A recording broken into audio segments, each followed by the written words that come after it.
Hello! My little kitty is trying to commit crimes once again. She is a little criminal. But she is very silly. She's just a silly little baby. Even though she does commit a lot of crimes. Hi! What is it, Zabu? What is it? He wants to leave.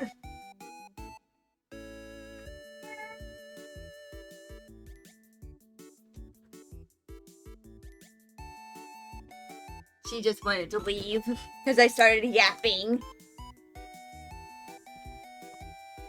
Maggie does not care that I am yapping because she just doesn't care.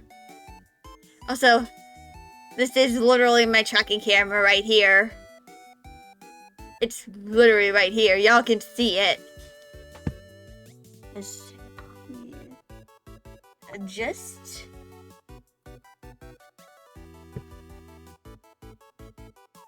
A little bit.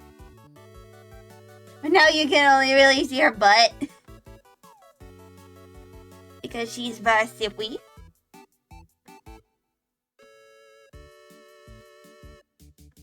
Hello!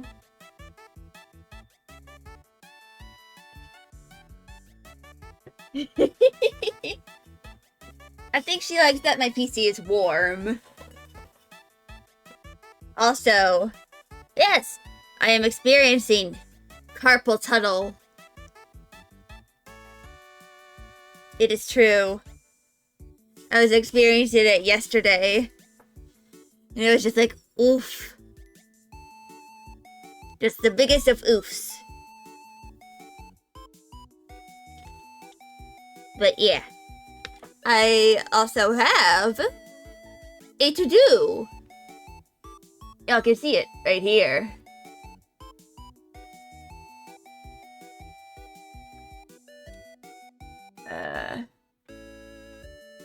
Like that, I think. I don't know. So... Oh! What are you doing, girlie? What are you trying to do? You can't get up there! You're watching her crimes in real time. Maggie! You know you can't get on top of my PC. You'll get pepper all over everything. You silly little boily. At least I can remove some of the small figures? Magda, why? Why are you so obsessed with jumping onto my PC? This little criminal. Hey, you're being a criminal.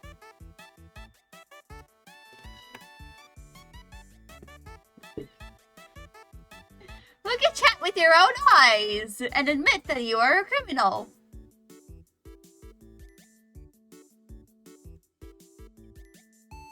Look at this silly girl.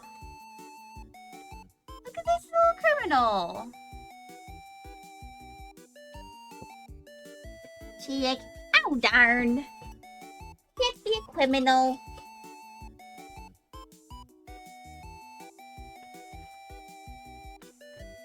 Oh shucks. No criminalness today. But anyway, I should probably start drawing now, should I? But yes. I have a new character.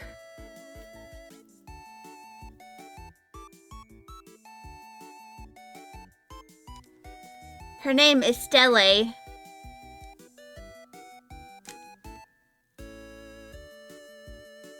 And, basically she is a, kind of like a bit of a how do I describe her? She kind of works for a hero organization, like an agency.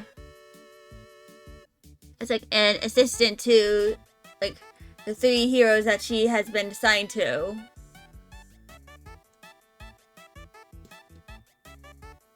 And she, even though nothing on her makes it obvious, she experiences chronic pain. And yes, it is just because I want to inflict my chronic pain onto my characters more. Like Aylar or Danlos, possibly Aylar or Danlos and shit.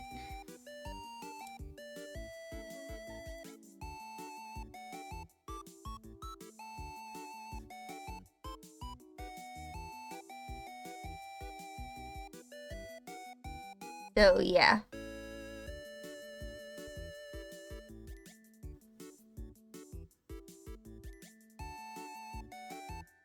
I am making her slightly disheveled. But that kind of like comes with, you know, having to be the assistant to several different heroes.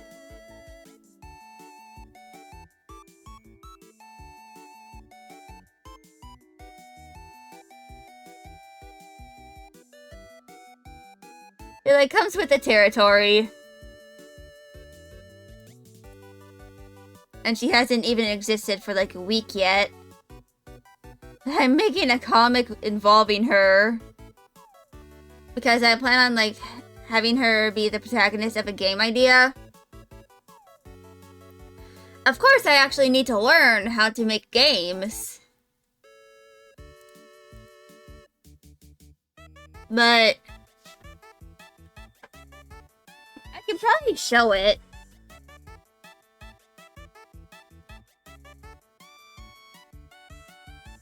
It's just gonna be 2 panels.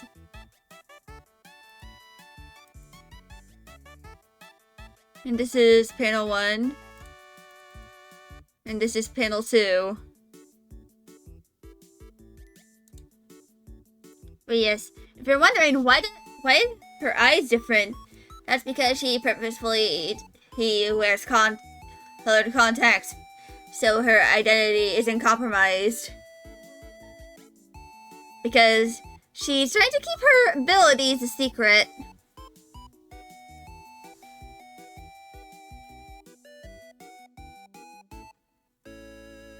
Also, for anyone wondering what is happening in this panel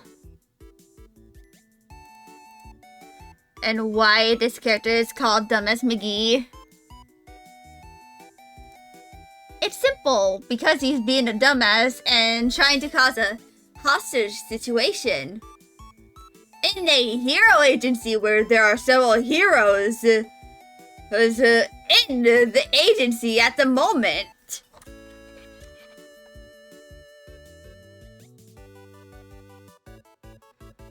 Also, I literally just have this called Gun. It's a reference to a, like, comic.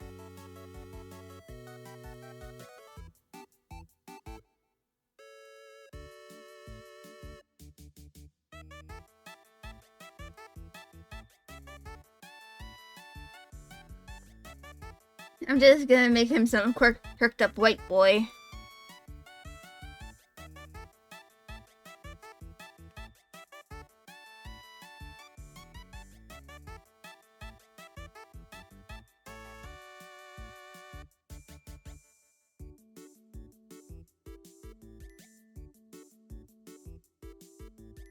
And this, it's literally just because I can, and this is my art. And I feel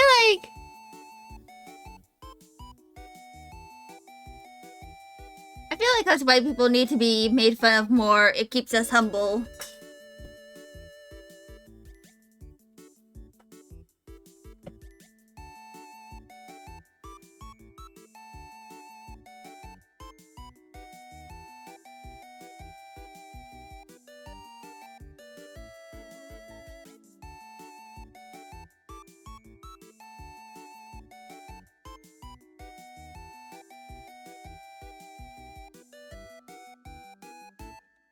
Yeah. I'm probably not gonna have much more context to that. Because I have not written any dialogue for that little 2-panel comic.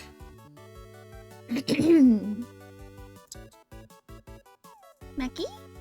Sneak Snurf? Dunk dunk. I'm literally giving her head pats with my stylus right now.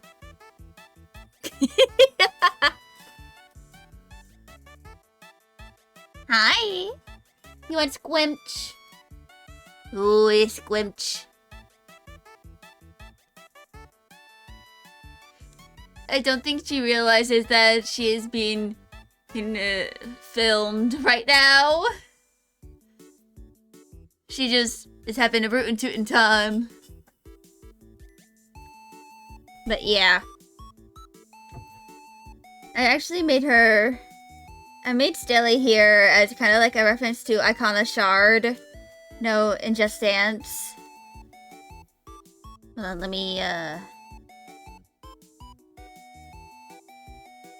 you know, her.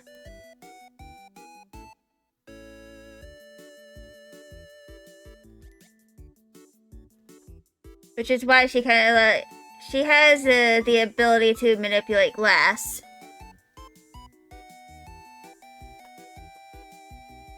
Like, that's kind of like her ability. And to be more specific, she is technically not a member of the Homo sapien species. I actually have it written down.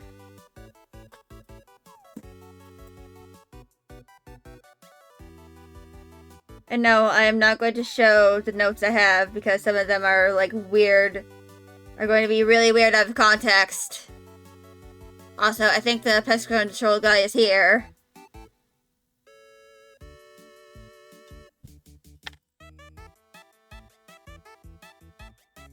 But basically, she is part of a species, a subspecies of humans. Oh, Maggie is leaving. I gotta turn off cat cam. Sorry, y'all.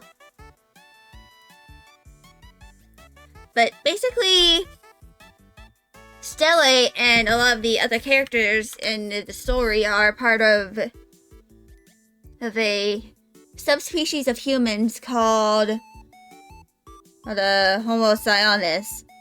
Or they're just referred to as Scions. You know, like, the P is silent. Like, in psychology.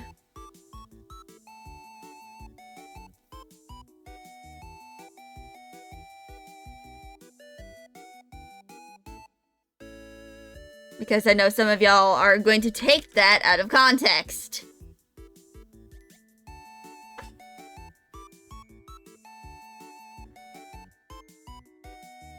But basically... Oh. I am closing my curtains! Because that's why Maggie left. Because she noticed. The pest control guy.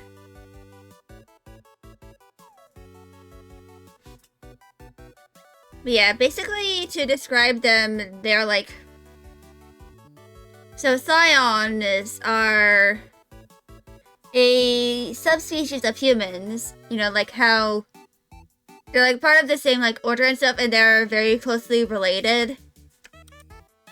Like, you know how Neanderthals are like kind of like a sister species to humans, and that we were able to interbreed with them.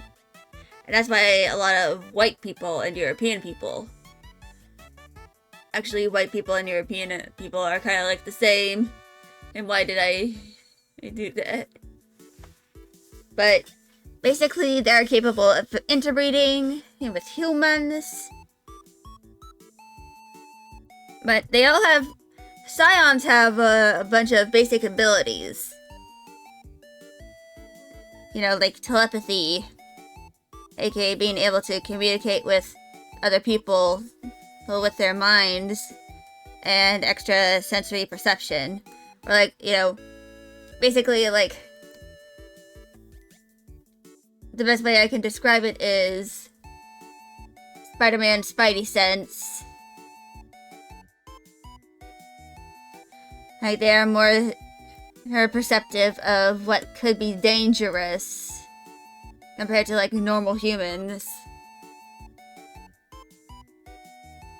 They can usually tell through, like, vibes or something along those lines.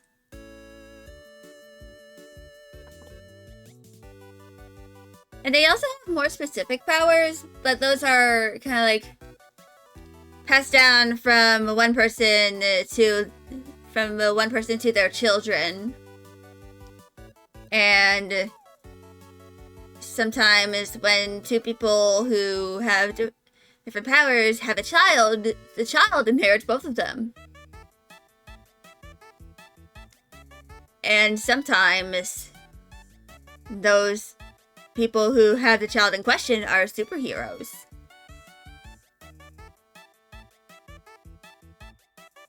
Can y'all tell what I am trying to imply here? I don't think y'all might be able to tell what I am implying. What I am implying, which I'm going to tell y'all to your faces.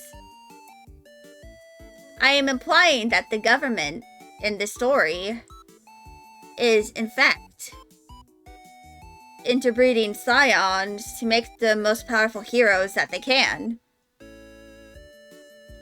Usually against the parents' will. Well, because the parents aren't, like, romantically interested in each other or want to have kids with each other. It's a dystopia in disguise.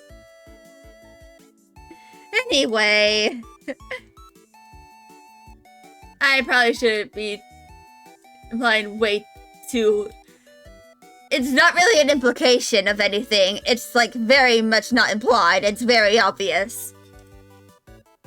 In fact, Stella and her siblings' parents fled from, you know, that facility, from the government, because they were, like, kind of, like, held in, you know, because they, like, loved each other, but they were, like, forced to not be together. So, like, kind of, like, forbidden romance, but interference from the government.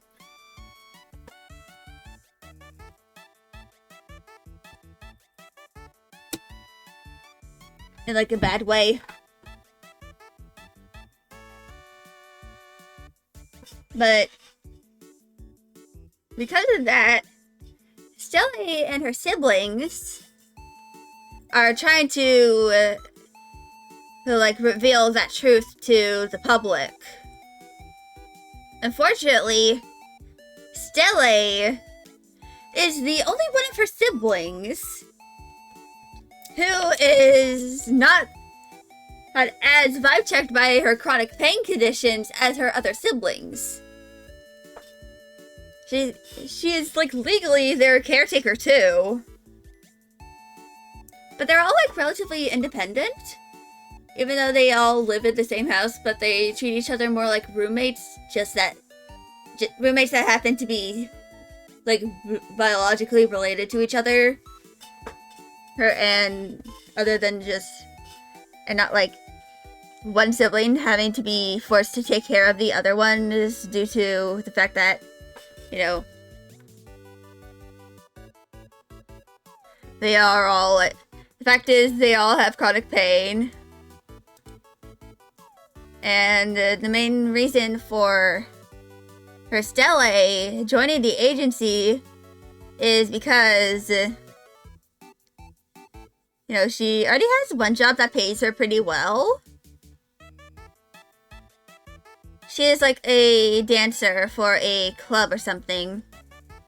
Like, it's not in the not safe for work context. She is not a stripper, is what I mean.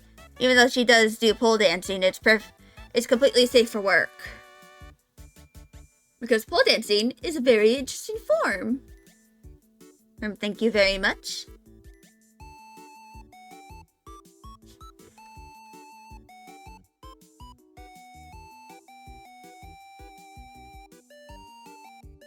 But, she is, a performer. And, like, really good at it because she is hypermobile. And hypermobility can be a symptom of Ehlers-Danlos, which causes chronic pain. But anyway, she kind of keeps both of her works, her life, separate from each other, as much as she is capable of separating them. Basically, her opinion of it is, like, considering that it's basically, like, it's not her other job's business to pry into what she does outside of her shifts at those places of work.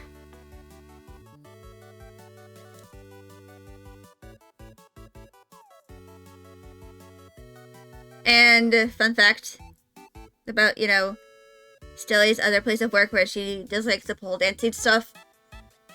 It's frequented by sapphics. Let's just say that. So,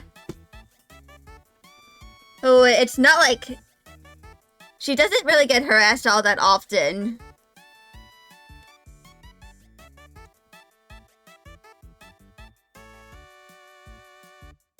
Because, some of her coworkers are dudes. They're kind of like, do some of the pole dancing, or like just general dancing and stuff.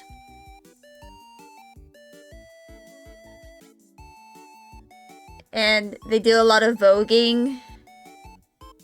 Like, they combine voguing with the pole dancing routines. For those who don't know what voguing is, it's kind of like an LGBT-based dance. And it's based on, covers of Vogue magazines, which is why it's called voguing. Actually, I'm gonna go get out a video of voguing so that y'all can understand what I'm talking about.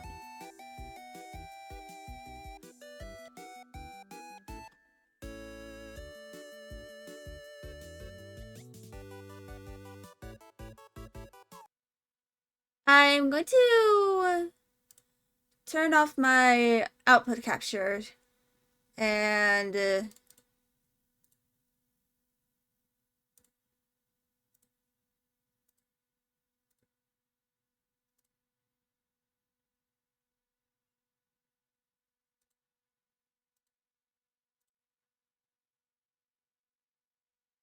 I'm going to kind of like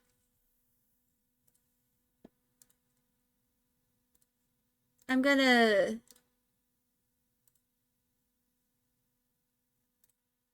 turn up the quality to HD.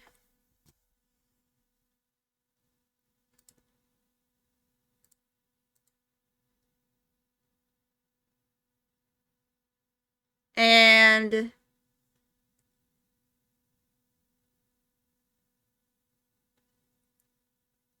so, yeah.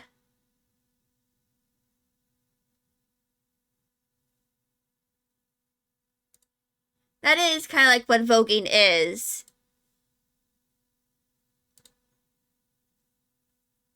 But anyway.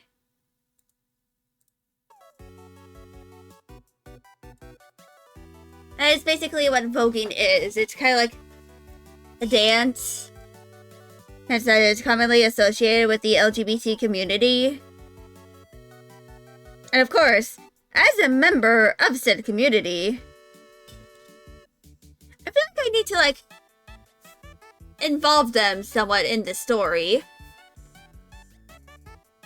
Simply out of, purposes of, just including my peeps.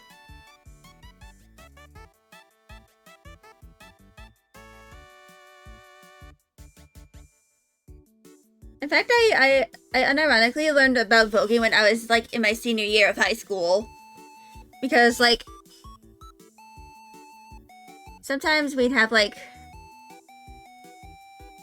times where, in, like, our senior project class, which is something specific to the program I was in for, you know, my school, which literally they just exist to, like, increase GPAs so that they can get, like, more funding or something.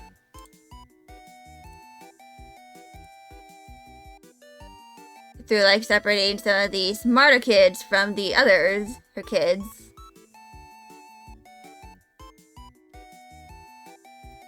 Like this, normal kids. I say normal, but I'm putting heavy quotes on that. Because I was not one of the normal kids, I was one of the disabled ones. And therefore, I interacted quite a bit with the normal kids. Well, I say normal, but that's because being disabled is normal for me. So, basically, kind of like, a lot of my classmates in, you know, the academy, a lot of them were like some form of LGBT, or they at least gave off the vibes that they were. You know, a lot of them were, you know, honestly, I don't really know a lot of them, but I do know that, like, at least one person in my year was trans. No, a trans guy. I actually, when I first met him, it was in my second year of high school, in, like, one of our semester-long classes. And he was sitting next to a friend of mine, and I did not know if he was, like, a trans guy or non-binary. So, what did I do? Did I ask him? No, I still have anxiety. But the person who was sitting with him at the same table did know him. And I knew her too, because we took Japanese together, and we, you know, I think we were in the same Girl Scout troop at one point. So I, like, and I had her on Instagram, like, so I just DM'd her on Instagram asking, is that classmate, so that classmate, what are their pronouns? Are they, like, non-binary, or are they trans? Because I do not know, and I don't want to misgender them. And she confirmed that he was trans. He was a trans guy. So I was just like, okay, good. I just wanted to make sure. Because, like, accidentally misgendering someone is, like, something that makes me feel bad. Like, just imagine and accidentally referring to someone with the wrong pronouns for, like, the entire time you know them, and then they just have to gently tell you that they use different pronouns. It's just, like, the most embarrassing shit that could ever happen.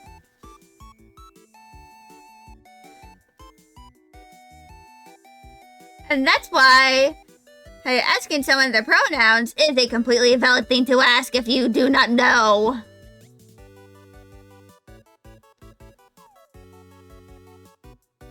Especially since, you know, some people don't really, really enjoy, like, some of them, you know, might not pass as the gender they are. Like, whether or not they are, like... Sometimes they're unable to, like, transition socially or medically because of, you know, circumstances in their home or where they live. Some of them are, but they just can't afford it because the economy is in shambles.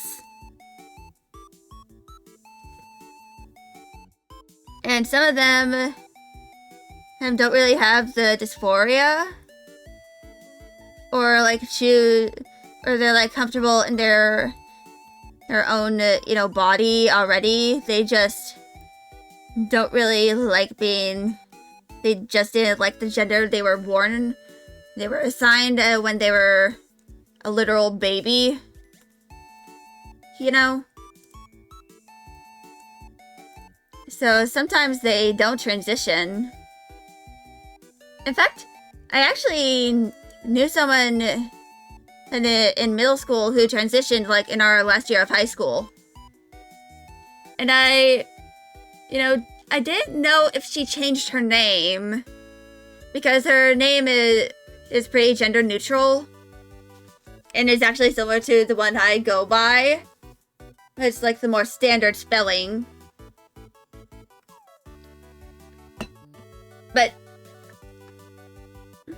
I saw her somewhat often because she was in a relationship with, you know, one of my classmates in my senior year English class.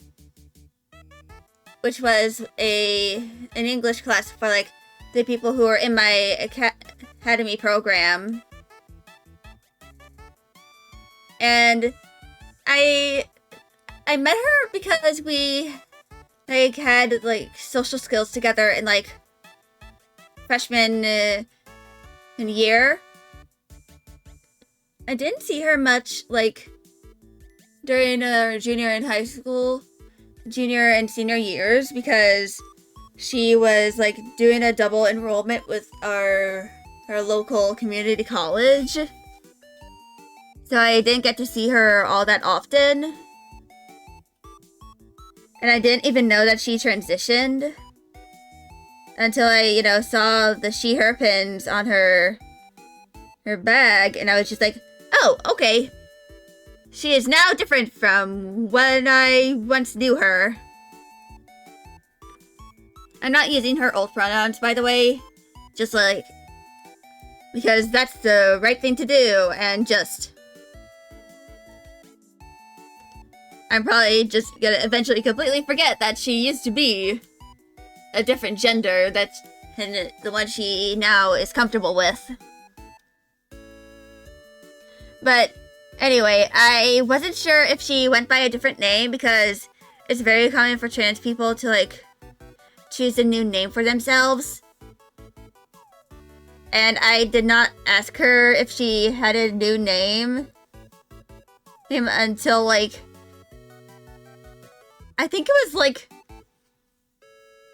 literally the last day for all the senior students at our school. That was when I asked her if she was going by a different name. For the record, she was still using her name that she was going by before she transitioned. I just did want to accidentally refer to her by Hyatt in case, you know, she was not going by that name anymore. Like, I just wanted to take the precaution in case she was.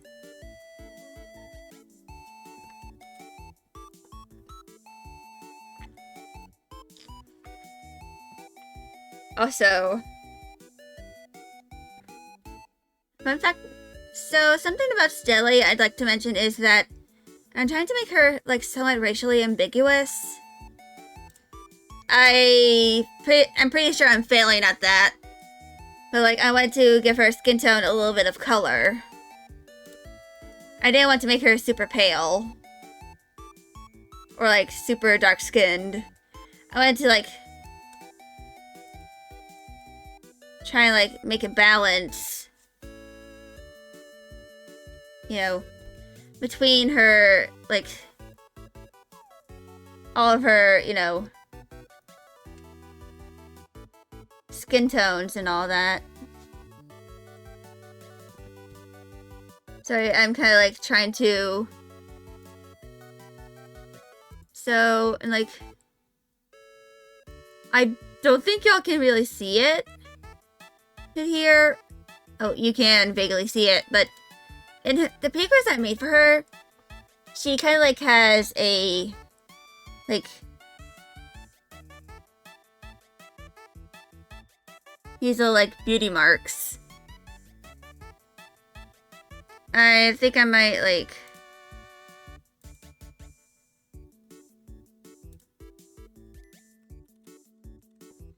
change them to a different color.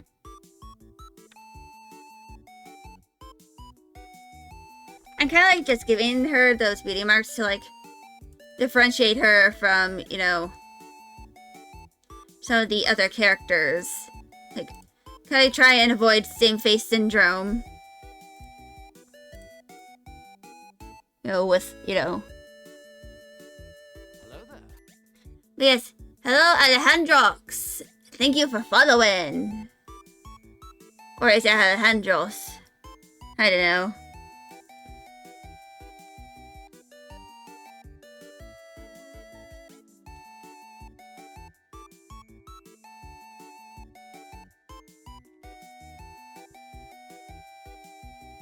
So I'm going to grab, okay, so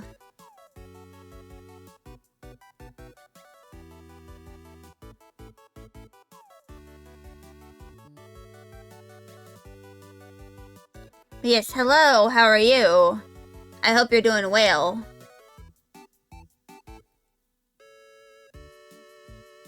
I am making an OC.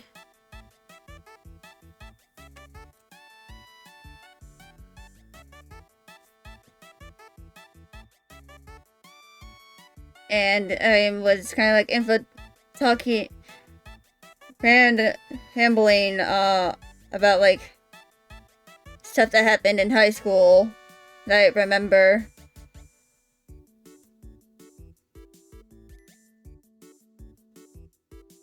Because I don't really remember a lot from my high school experiences.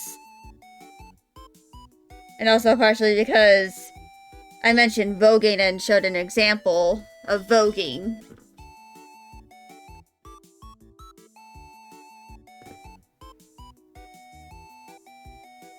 You know, to like show an example. But yeah, I originally was like, so I was actually using these two P-Crews to like try and make like a custom skin tone because I considered this one to be a little too dark, but this one a little too bright. So I tried to mix them, but it ended up looking gray. So I decided not to go with it. I just tried to pick out a new color for her. This star kind of goes hard. You like how she looks? I'm glad you think so. Like, not gonna lie. I actually yoinked her hairstyle from this hairstyle in Infinity Nikki. Flipping through some certain switches in your brain. Yeah, I kind of like made her like a outfit she would wear to her main, quote-unquote, main job, aka her more socially acceptable job that doesn't really have a lot of questions from people, and her like regular outfits, or like the outfit she'd wear like at her other job.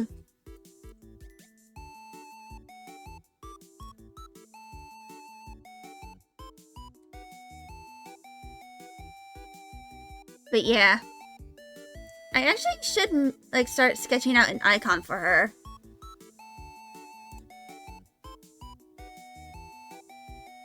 But first, I'm going to make a new folder.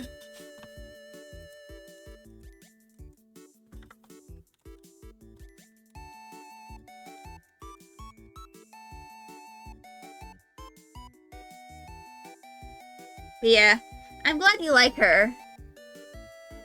But for now, I'm going to make a new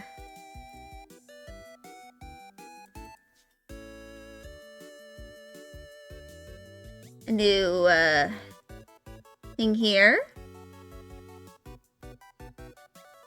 I'm going to save this into the new folder I made.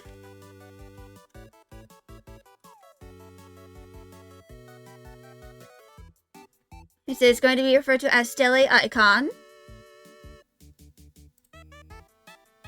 And I'm referencing the song Just Dance by Lady Gaga that was in Just Dance 2014.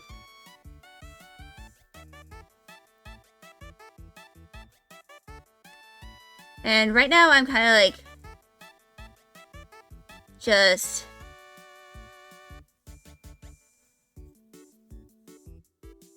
I'm making a bit of a gesture.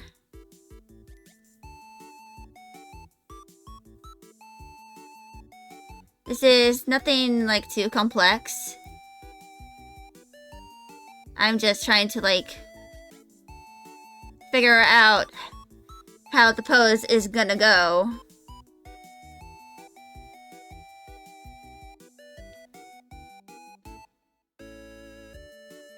And of course, you know, her expression and stuff will come later. I am, of course, probably going to like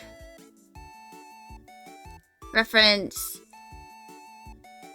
So this happens like during the Kobe Odonis, his verses in the his song. This one is a gold move, and she's making the symbol like over her eye. And then she does it with her other hand, where she's like completely covering her other eye. And I plan on like referencing it because some of Stelle's design and like powers and stuff is a reference to Icona Shard. You know, with like the stained glass stuff. I plan on like having that as a bit of a motif with her. And you know, since I plan on making her story into a game, I am probably going to like make some of the UI based off of stained glass. Of course, I probably need to find, you know, glass textures on Clip Studio Paint.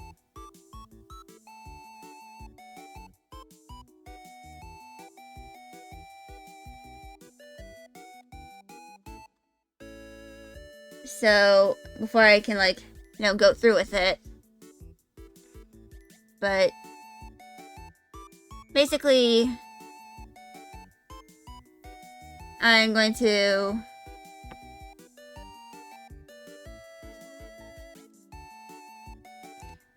map out some of the parts of the face.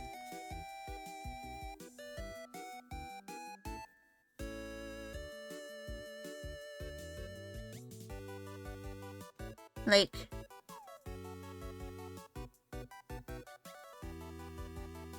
I am going to like make squares for her where her eyes are gonna be, and then, you know, her eyebrows, where they go. And of course, I can't forget her little beauty marks.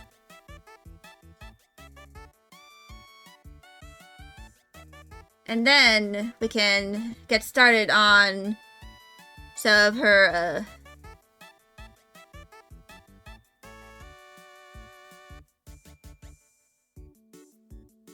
this.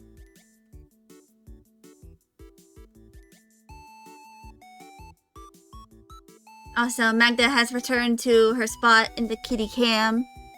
Hi? So I'm gonna try and like...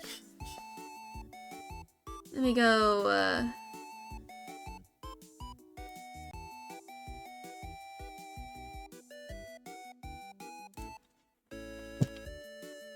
adjust.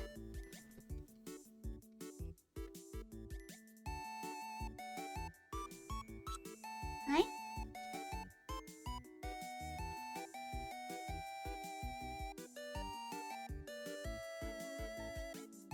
And this is probably gonna fall.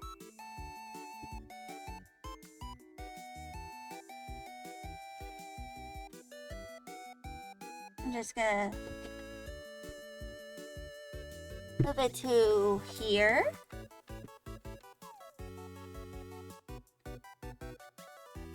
Young. Alright. There we go.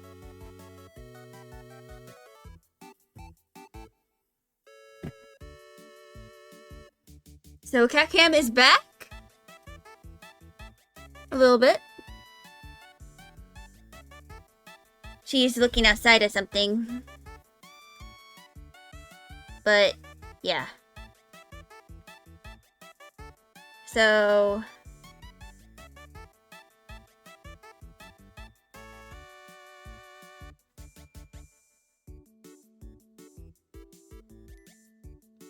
So, this is basically what I'm, like, trying to do.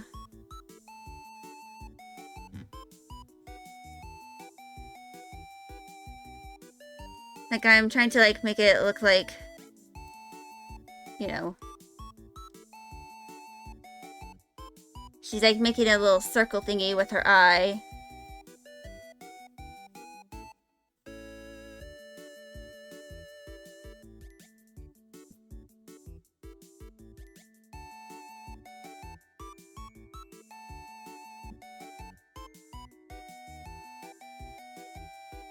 And, of course, the rest of her fingers are, you know, like, a little spread out.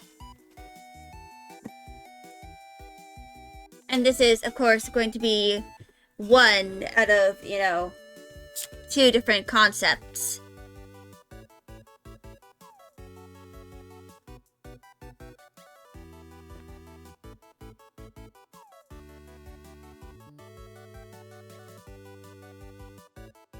You know, for, you know, this.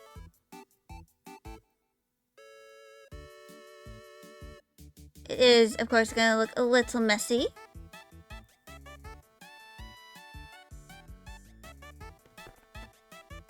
And I'm going to kind of like... So... You can kind of like see here...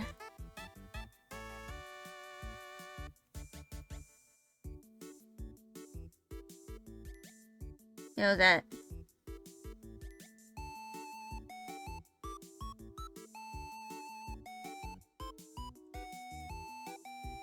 It's kind of like...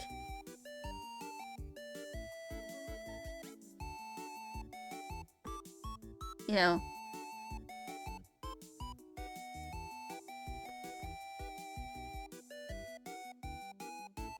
A bit of like a squish here. There's a little bit of shading, technically, where, you know, that those two kind of meet each other.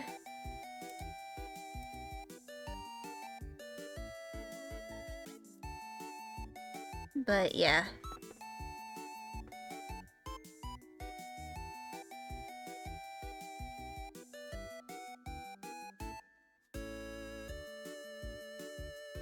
And this is just meant to be a gesture. This is not going to be, you know, like, the final little sketch. I'm just trying to, like, figure out how everything is gonna go.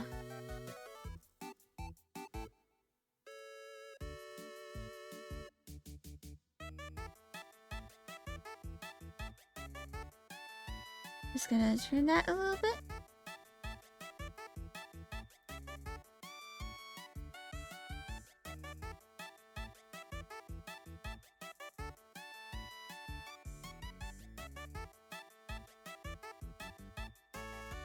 But yeah.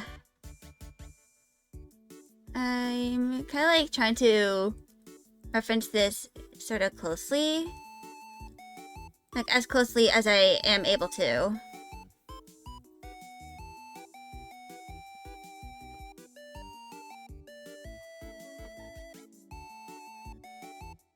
You know, without like encroaching too much. But yeah, I think that's good. And then there's, you know, the other one. Where she like, you know, covers her other eye.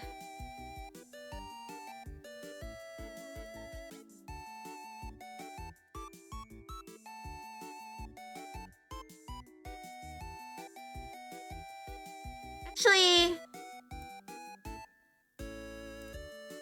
let me go get this out.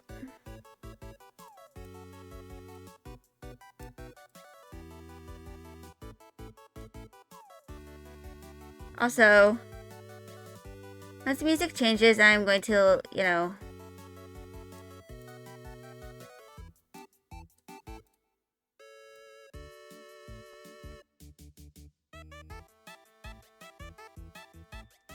I'm probably going to, like, change. Once the music changes, I'm going to do my intermission.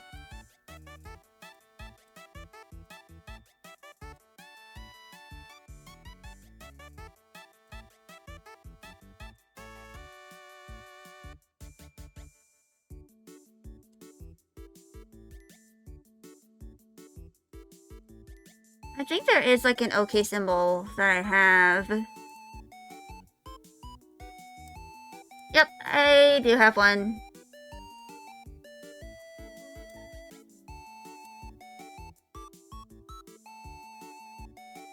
So...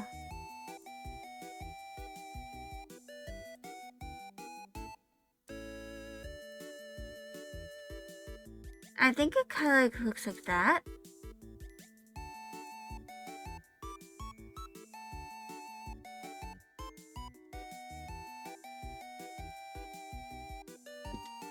So...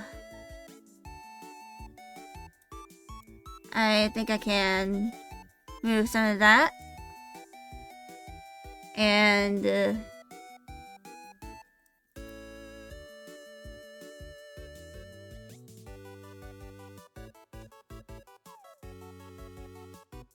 I can probably like rotate this.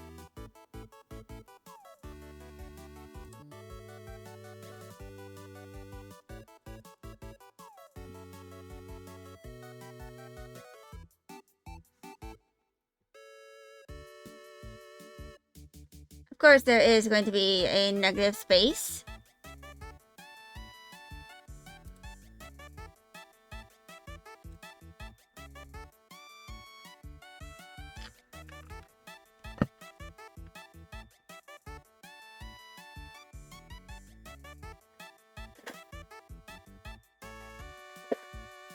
Sorry about that. Allergies are being allergies. So, yeah.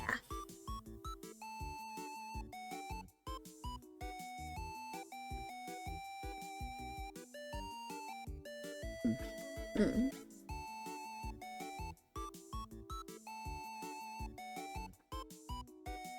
This is basically what it's gonna kind of like look like. Of course, I'm probably going to do a different hand and as well.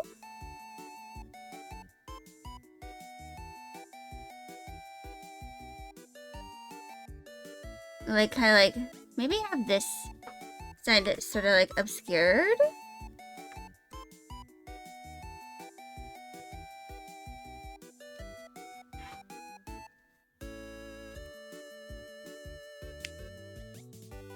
But anyway, the 1 hour point has been reached. So I'm going to do my intermission. Go and use the bathroom and stuff. If any of y'all need to do something like use the bathroom yourselves, grab a snack or something to drink, then go do that. I shall be here in like 5 minutes, 5 or 4 minutes. So I shall return.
Awa, abay.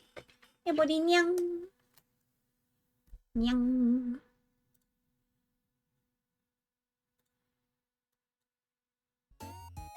Alright.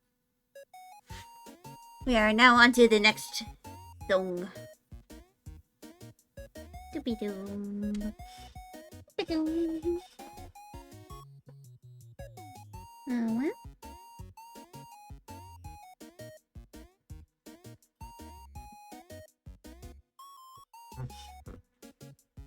So now we just gotta do hand B, which is this one.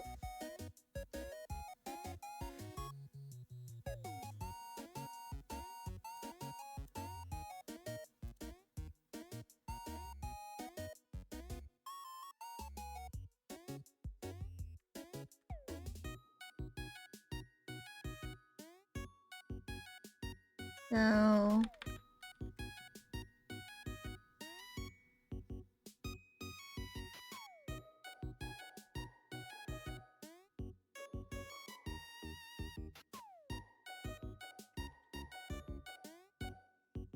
So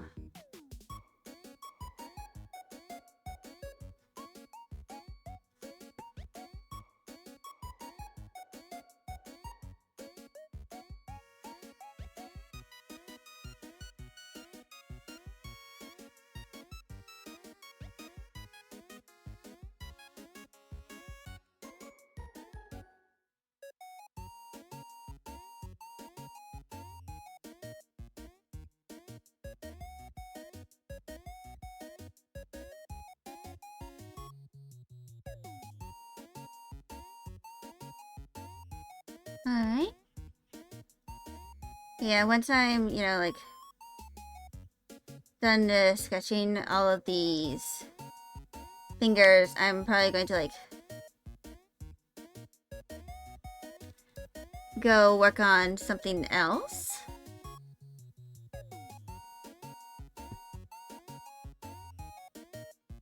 Because,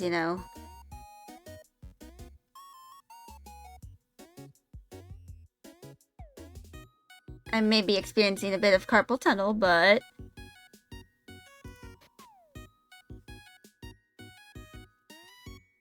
it's better than just like being completely in pain.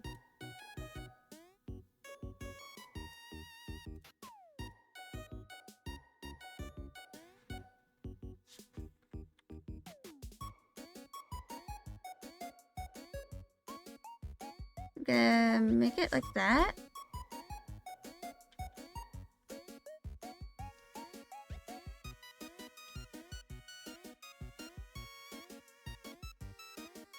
And that is the second hand.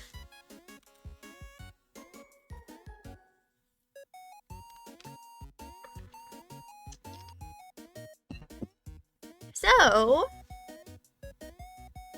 now that those two things are done,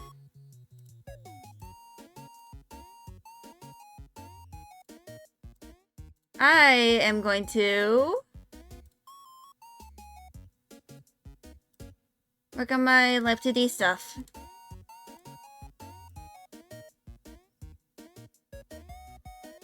So the main thing I need to do is I kind of just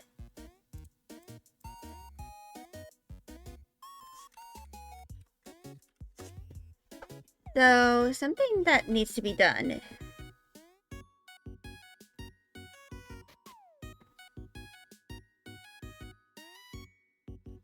I'm gonna turn the face features off.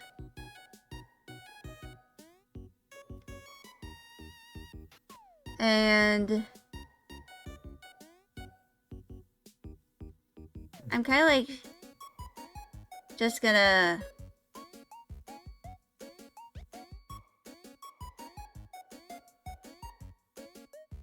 this isn't going to be like something too precise. Like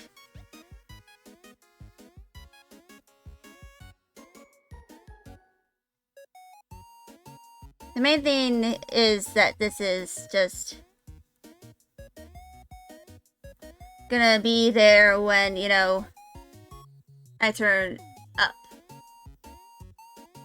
So it only really applies to the positive Y and not the negative Y.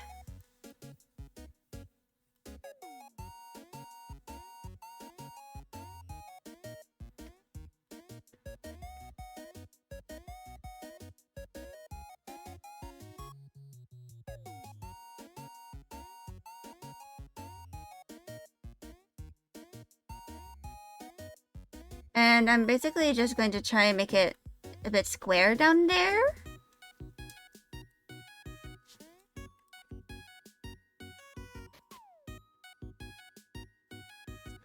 So like...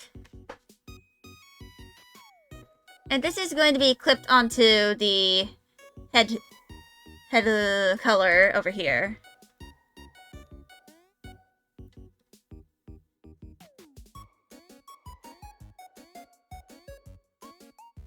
And of course I need to blur this out. Actually, I think it would be better if I just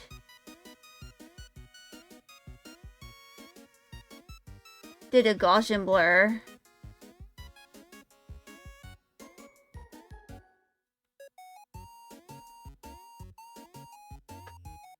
Yeah, that makes a little more sense.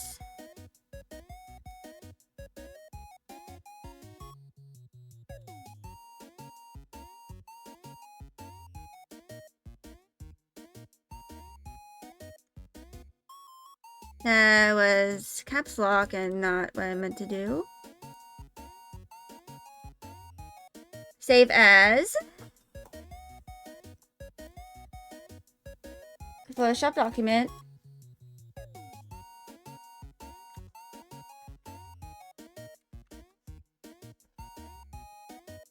Not Photoshop. I'm also gonna clear all of that.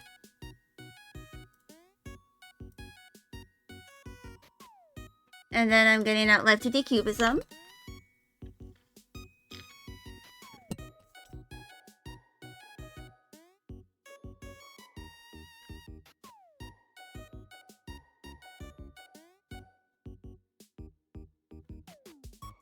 Just give it a moment to fully load.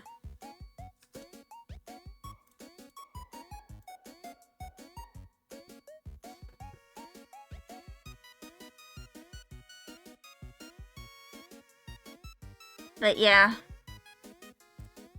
Let's go. I'm going to actually pin this to quick access. So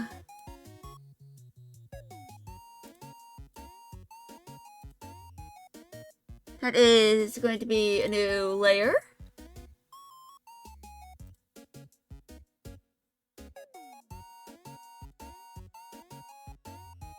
So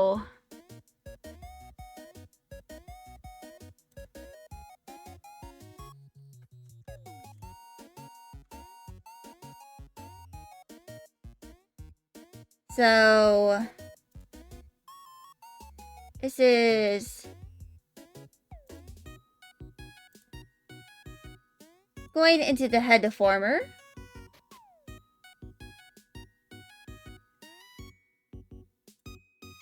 I'm also going to make it standard deformation.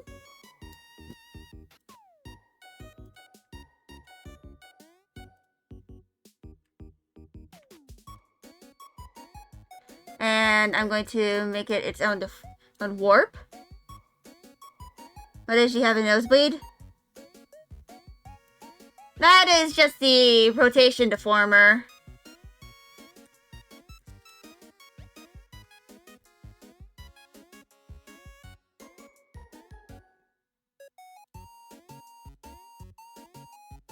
So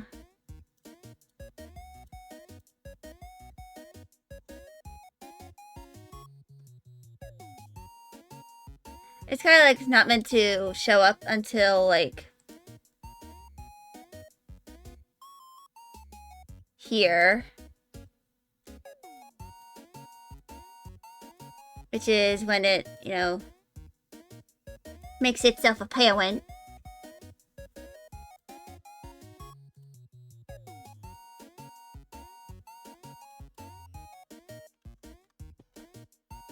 Also, this isn't a nosebleed, it's just part of the, if I show it, this is just rotation deformers.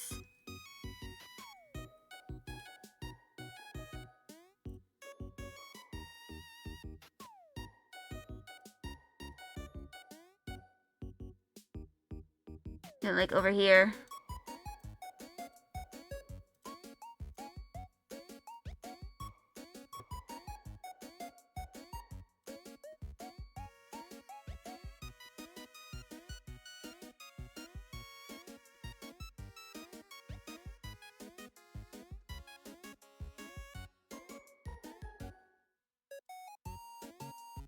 Yeah, this is kind of like just meant to,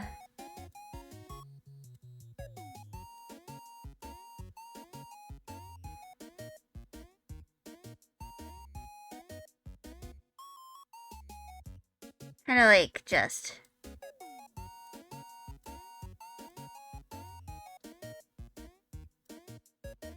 add a little more definition.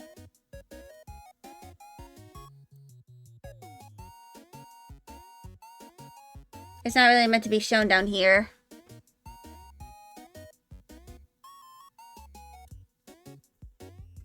So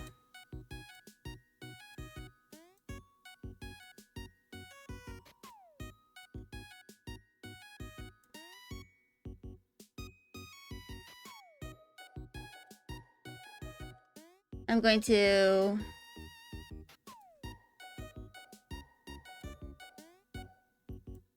have it like that. Of course, when it, you know,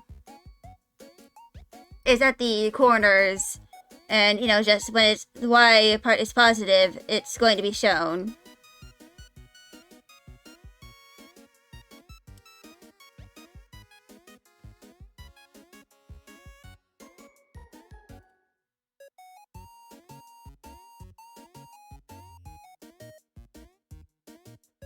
I think I kind of messed this up.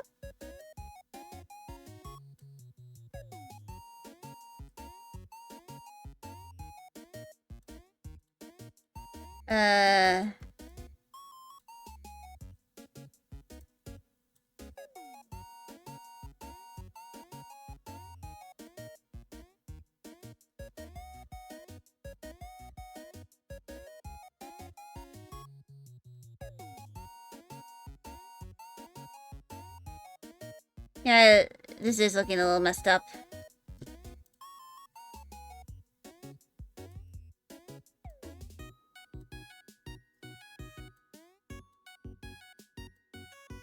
But yeah.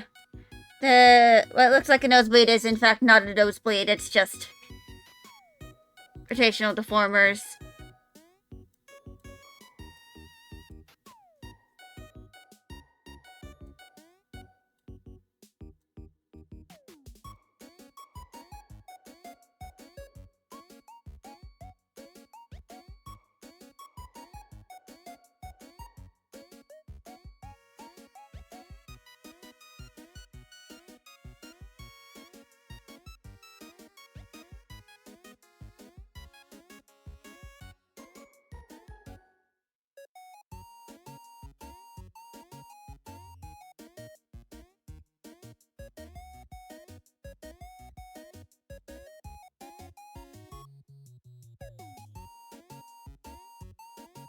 But yeah.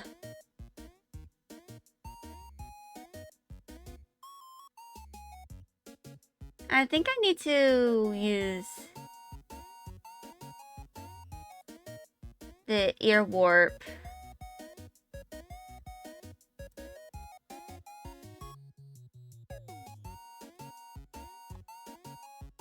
I think I need to move it up a little bit.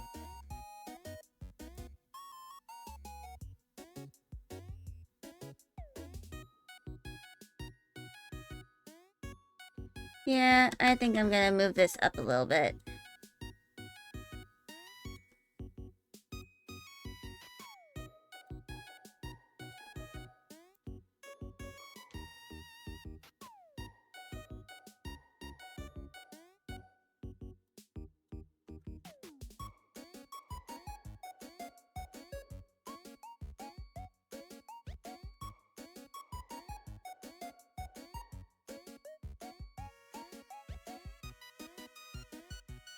I'm just going to...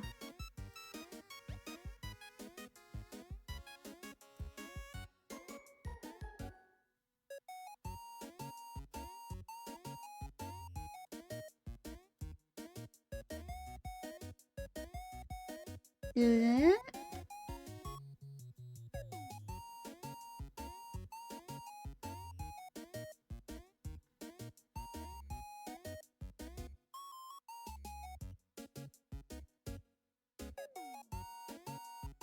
But yeah, this is kind of like...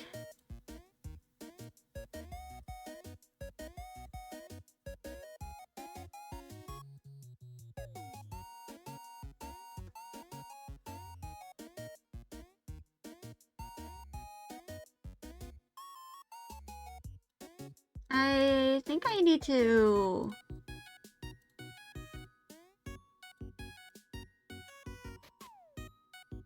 There we go.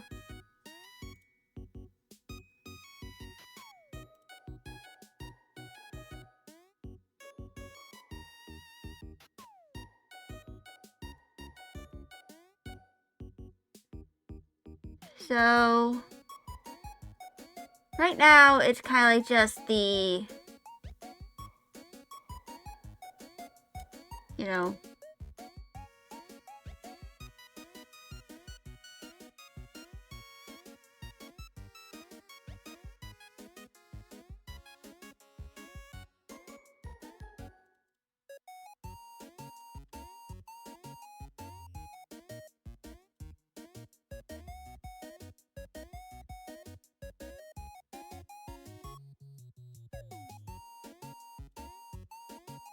$50?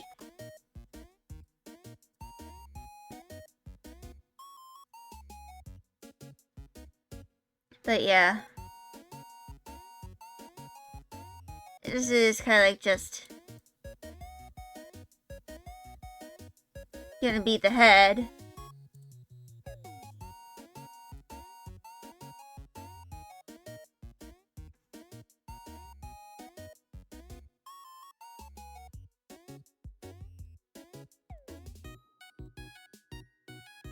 Just gonna...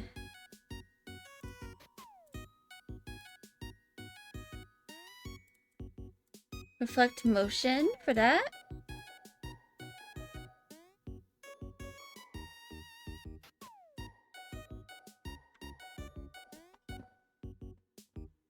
So... I'm mostly just doing the left corners here for now.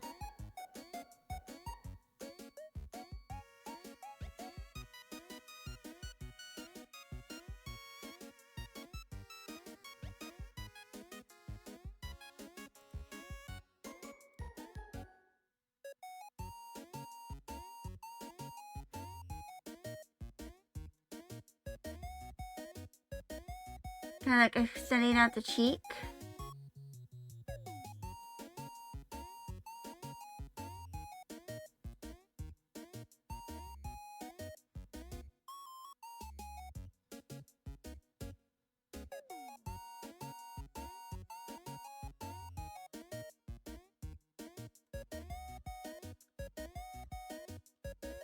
Oops.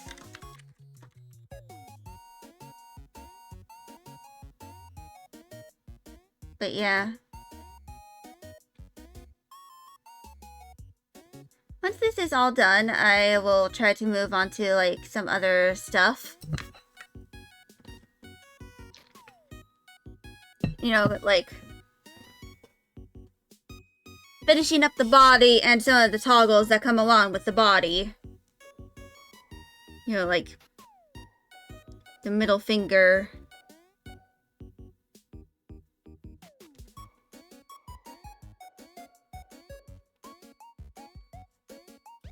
But yeah.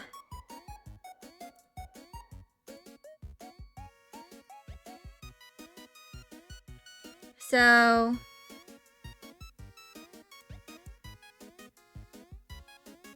I think so something I need to do is that I kind of like need to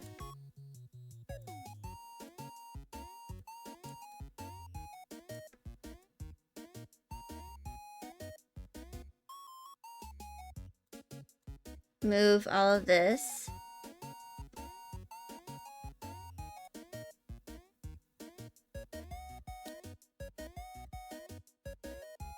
So kind of like down.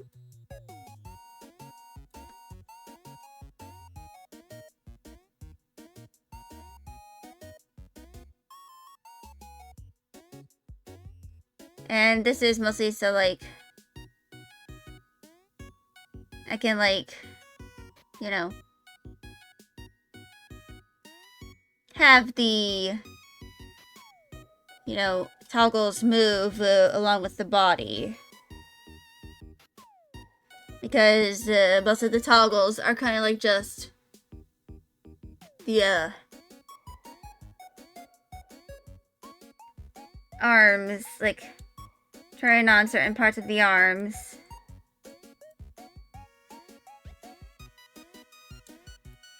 That's literally just all of these toggles. I'll rename it to arm toggles too.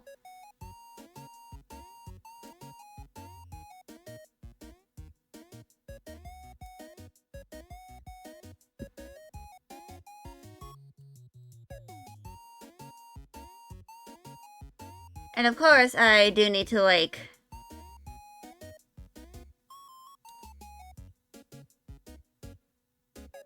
I eventually need to copy and paste the right side of the left side to the right side.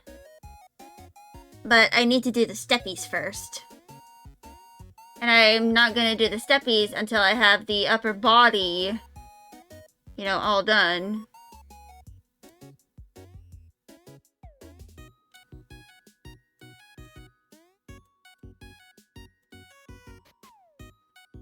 Let's just say this model is going to be very complex.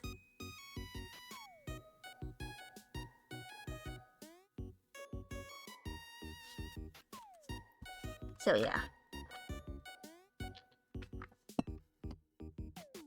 So the main thing I need to do for the, you know, body Z movement before I'm like able to, you know, do the steppies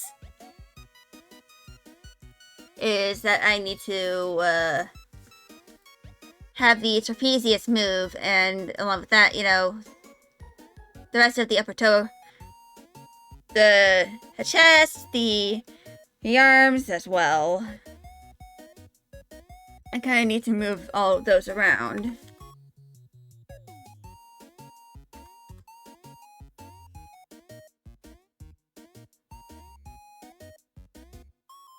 I also need to do the negative Y a little more too for the head. But I've already done all the X and Y. I even, you know, have them all in the corners. But now all I need to do is the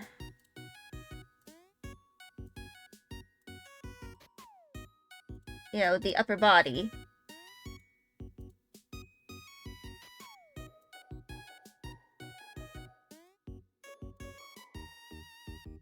So the thing I need to do is here.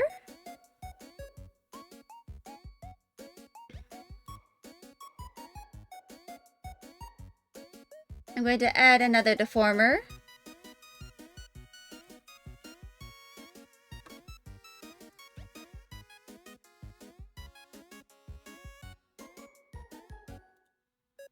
And that is to just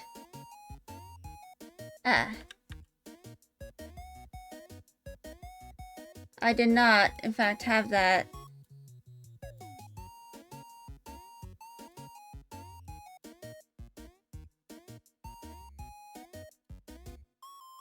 You know.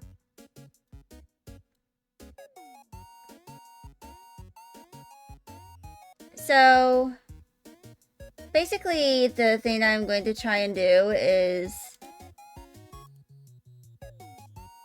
that I'm going to kind of like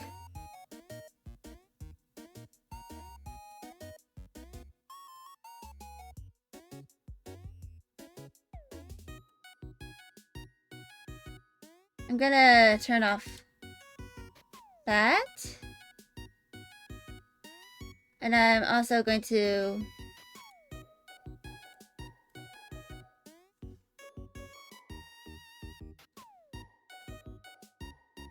turn the front vanes off.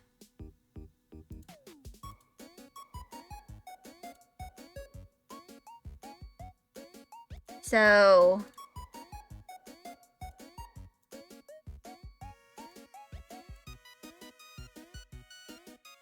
the trapezius is going to be moved.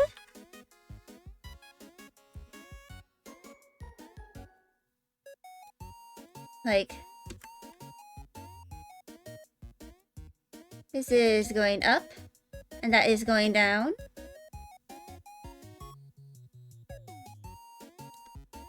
I probably need to edit the trapezius, though.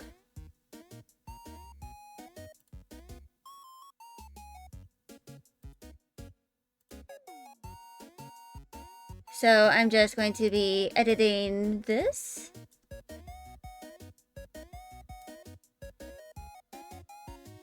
Until, you know, it looks good.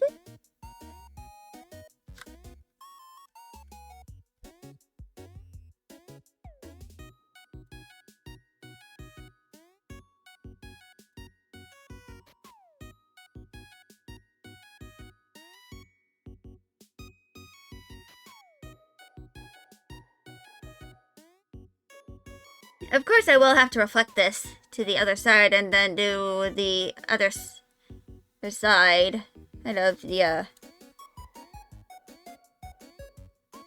movements.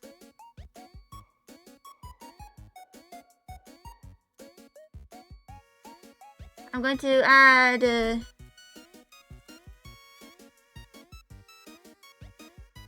boob Z.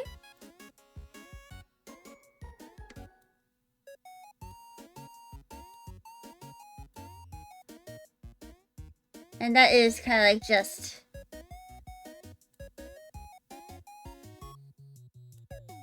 so I can like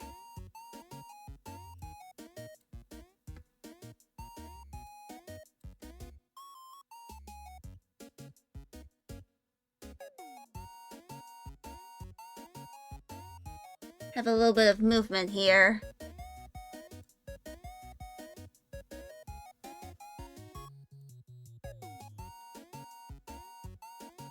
And this is, of course, going to be reflected.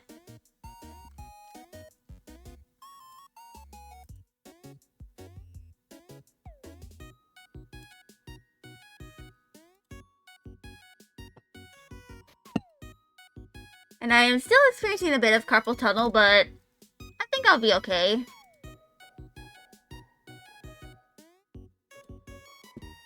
So,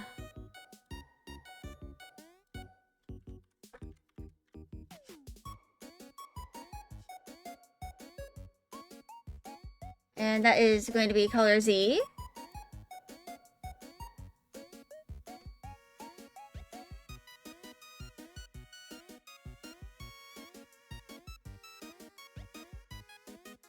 And I'm going to be moving these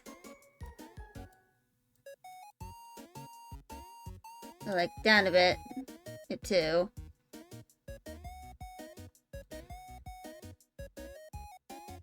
And of course,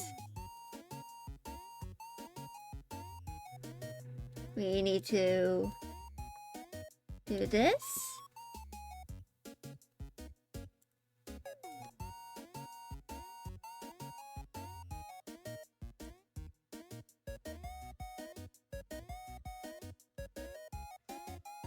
And, of course, add a little bit of realism by having gravity affect it.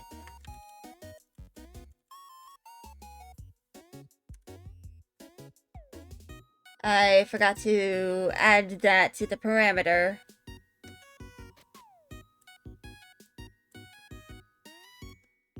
But anyway, I am going to be hyper-focused on this a little bit.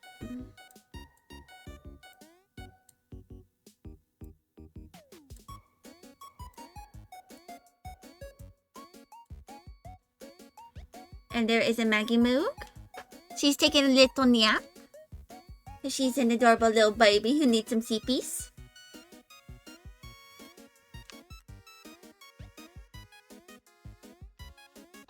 But yeah, I'm not really going to bother doing like any of the right side of the body yet. Because, you know, I don't really think I need to bother with it. It's inevitably going to be just cut out and I'm going to be pasting the left side and reflecting it to the right side anyway.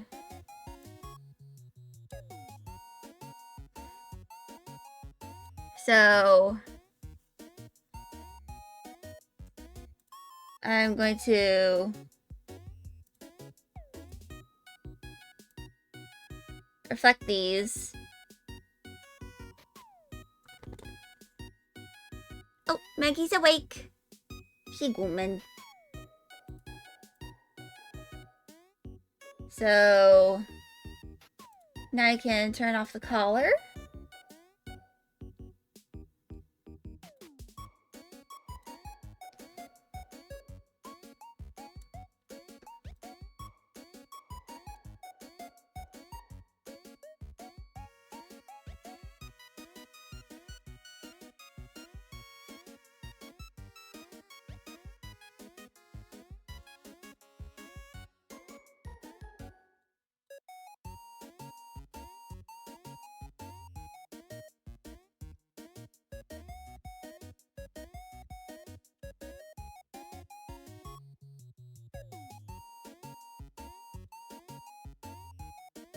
And there we go.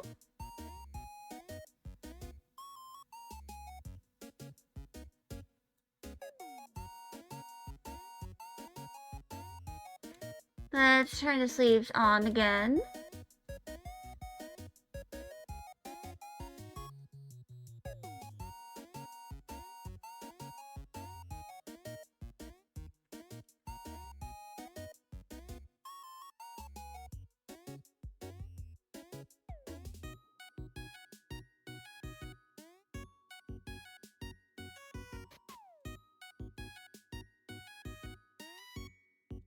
And of course, I need to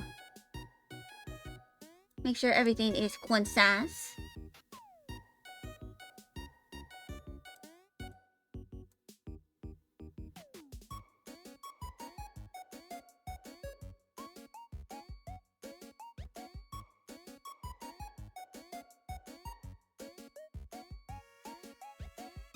And the little detail I'm adding is that the collar is like falling a bit to the side where it's like going down.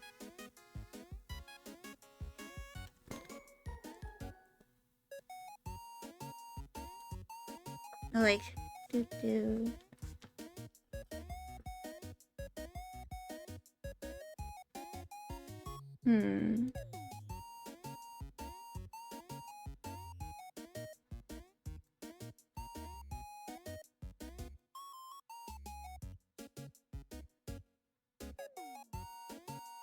Like,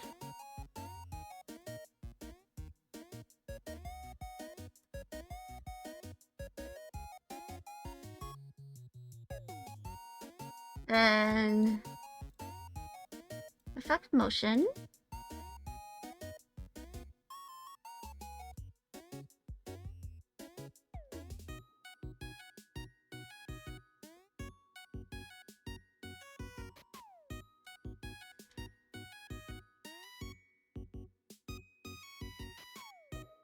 And of course, I am eventually going to reflect all of the motion. Am I making jiggle physics? I already have. There's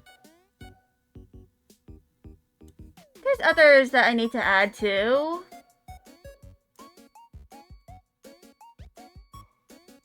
Like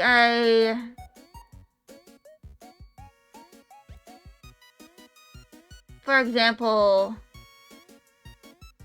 I only really have the blingers are going to side now. Yeah. The main thing I need to do is that I need to add the deformers to the tail. Tiny creature indeed.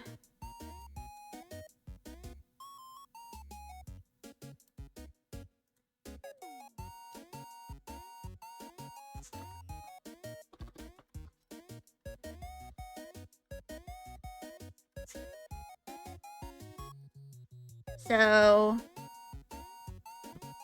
yeah. I'm gonna lock that. Lock this, unlock this.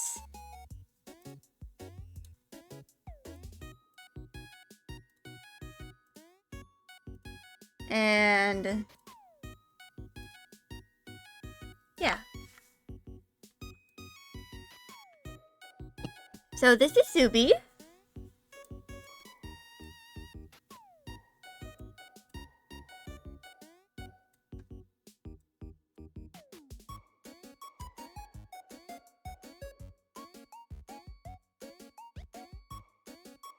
Hi, Maggie. She's just observing me like, what you doing?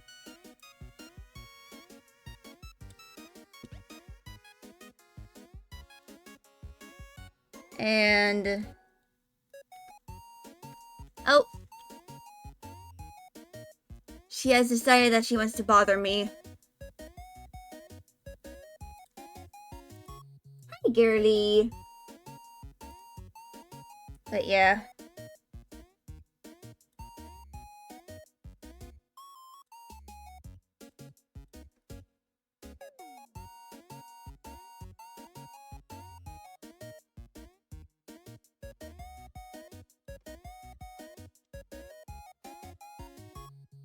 She is she's in front of my screen right now. Being very silly.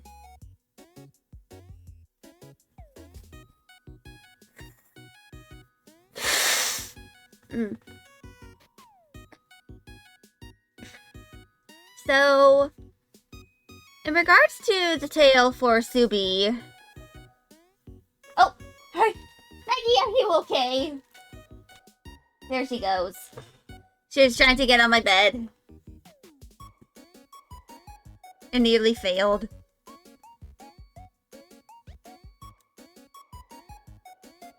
But, yeah. So, something I plan on adding into Subi is, of course, I plan on adding, you know, physics to her tail. I'm going to try and do it the same as, you know, the, tail for my model. You know, with, like, you know, all the deformers. I'm probably not going to make it as complex, but rest assured that the physics will be there.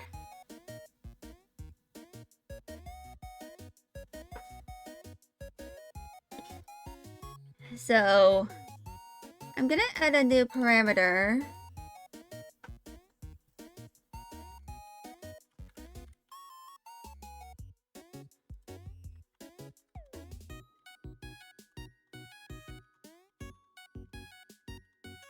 Minimum 10, maximum 10.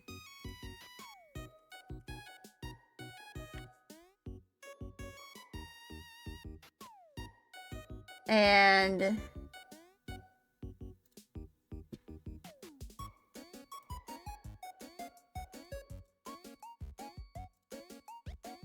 I'm going to add all of these to the, you know,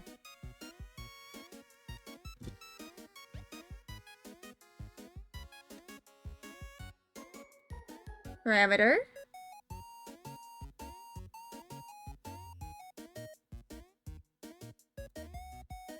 And all I'm just gonna do is rotate these.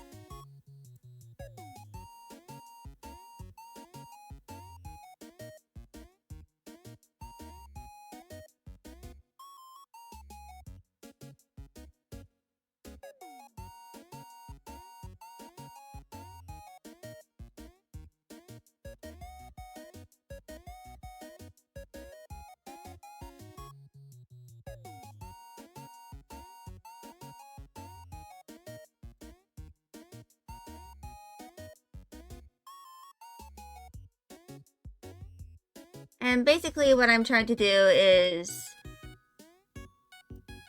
that I'm, you know, trying to add some more, like, breath that's related physics to, you know,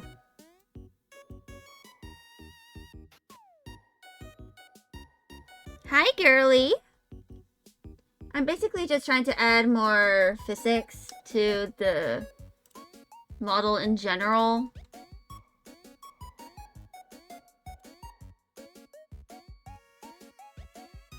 Because, as y'all can probably tell, you know, the current model I'm using, there's not a lot of, like, breath physics.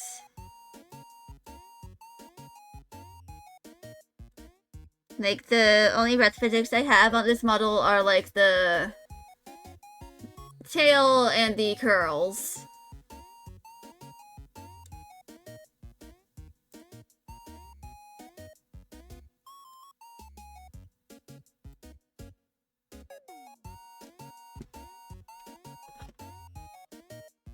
And because of that, I wanted to try and do something different with this model.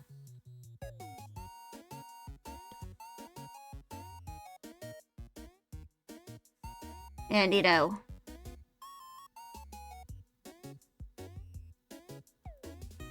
try and, you know,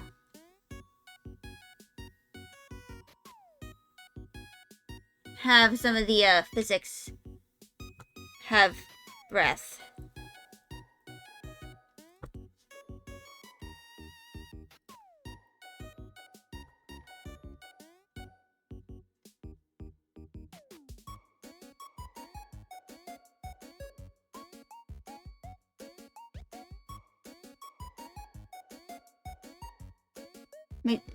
Maggie's switching her tail on me. Well, I say on me, but in fact it is in front of me.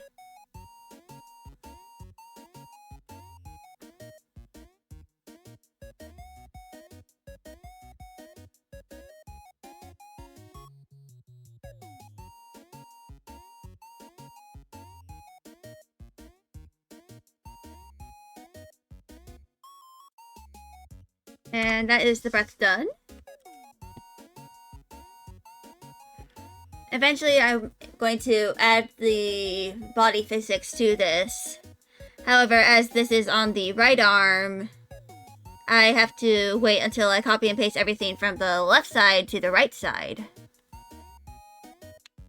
And then I'll be able to, like, add all the stuff to it.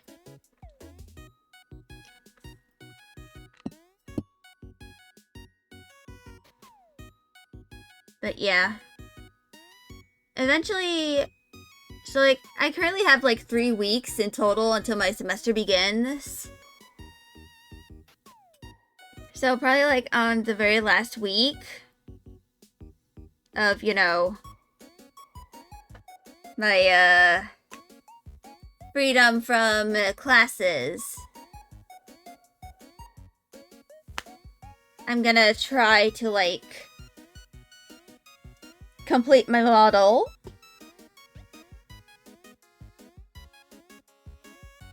And once it's done, I am going to, like, I'll finally be relieved of the hardest part. And of course, there's the whole thing of, you know, me being a full-time student. You know, speaking of, you know, my semester.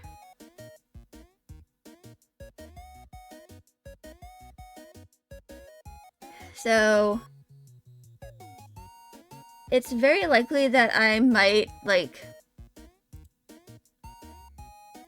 if I am going to, like, work on this model at all, or, like, many of the things related to my 2.0, I'm probably only going to be able to do it on, like, Fridays or Saturdays.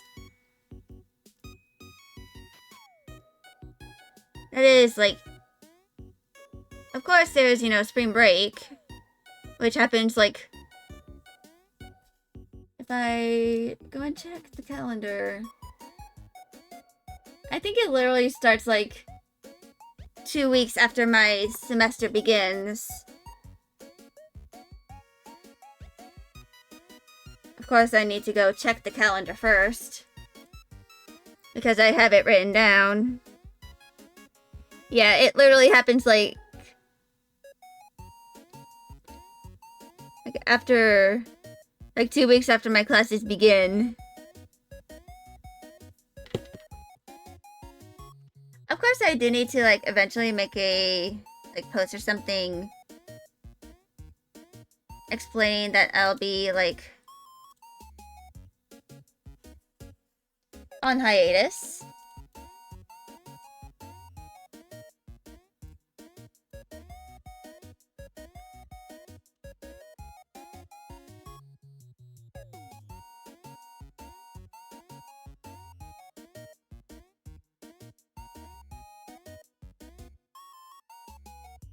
So,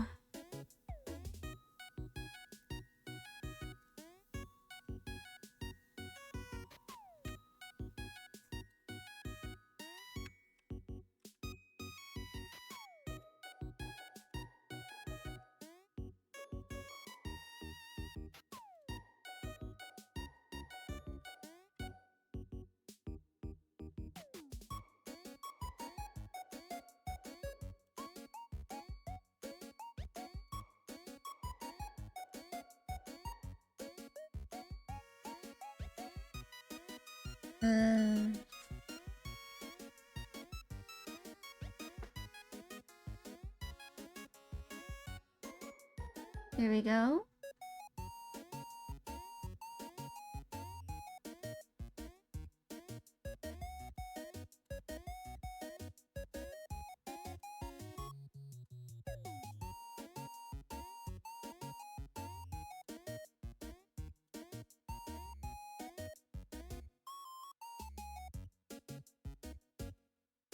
Mm-hmm.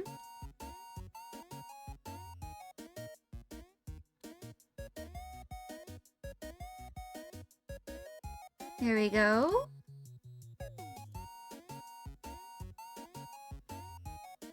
So that is the hand breath.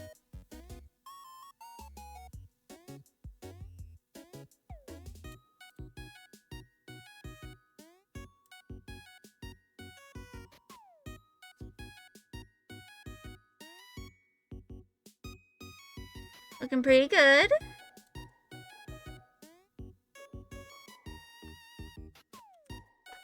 But yeah.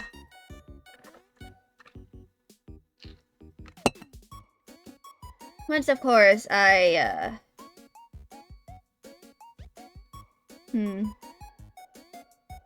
words are hard.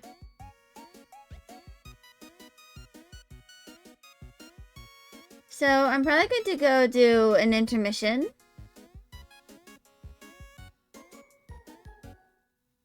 Because, you know, need to go use the bathroom again.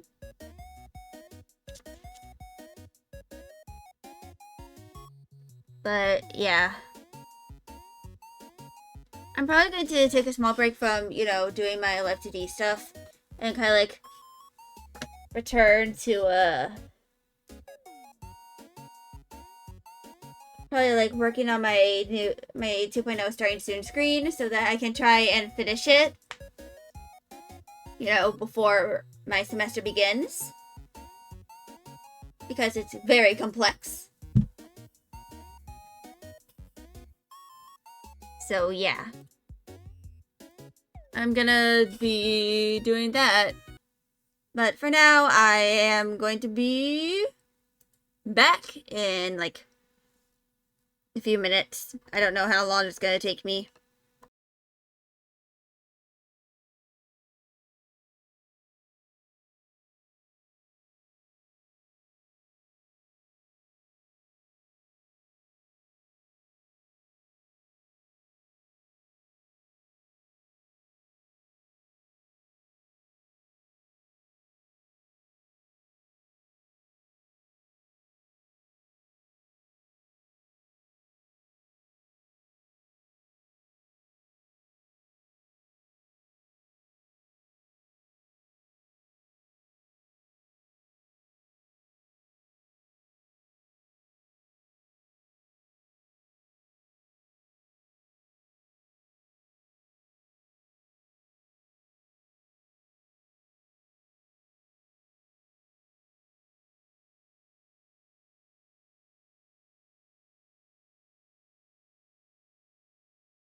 Alright.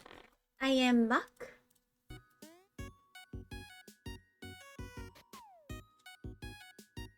And yeet. You have amazing time. Hello, Tactic Bread. How are you? I hope you're doing well. Before the intermission, I was like working on the you know, the model.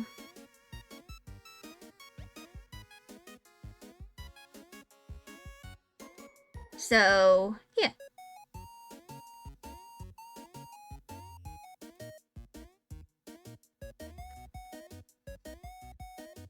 So, current progress on all of this is that, like,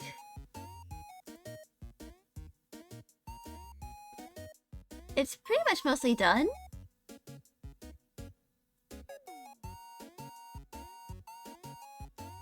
Like, of course the big thing is figuring out what to do with the things over here. And of course I need to add a little more definition to the frame here that is going to be where chat is going to be.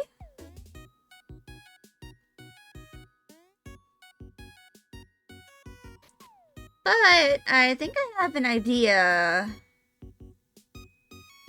I'm gonna have to, like, redraw some of these frames.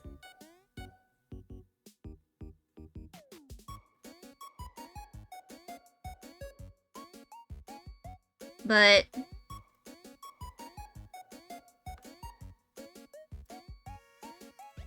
I'm basically like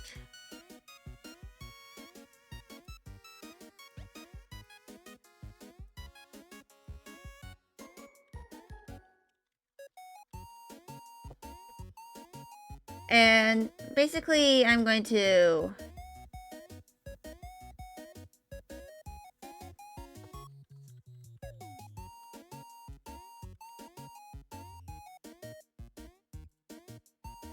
move this in here. I'm going to make it 7. And I'm going to move it to the starting soon part.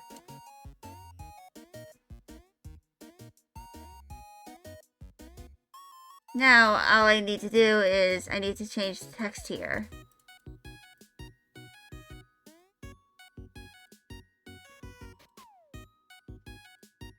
So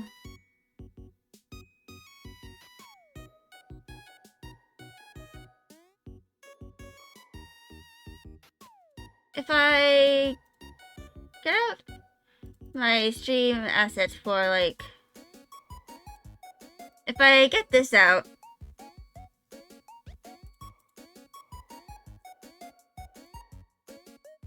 this is Alice Regular.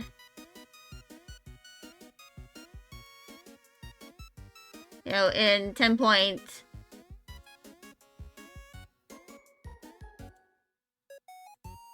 But this is, you know, smaller.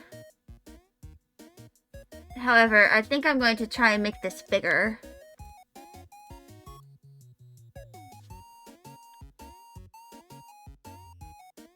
I'm going to,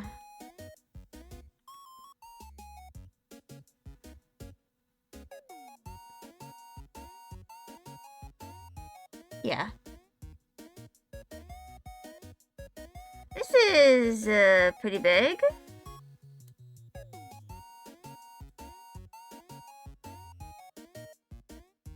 So this is so that I can, like, I'm gonna have to redraw all the stuff in here.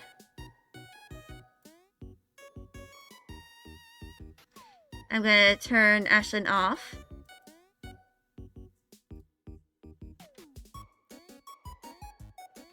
And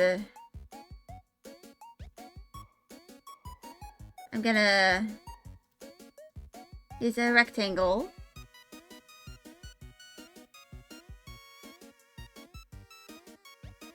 Layer 2.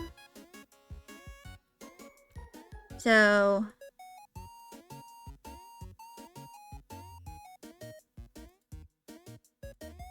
this is just so I can like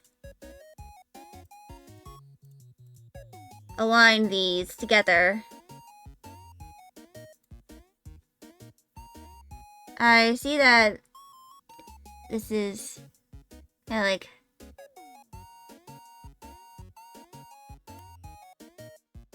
there is a kitty snoring.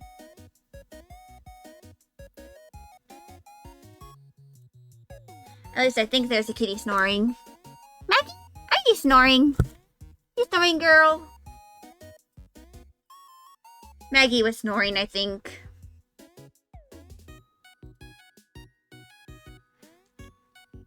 Now I'm going to use straight line. She's flicking her tail because she's dissatisfied.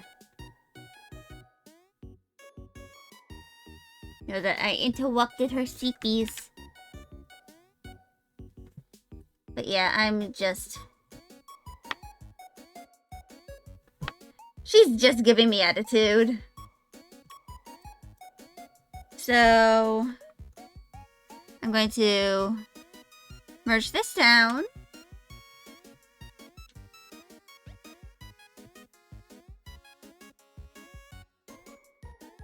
And I think this looks good. I'm probably gonna add like little details. But first,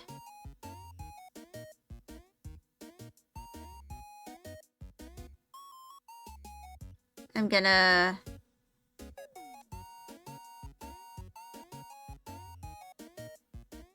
redo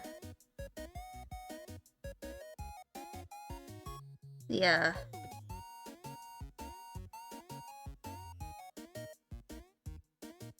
stuff in here.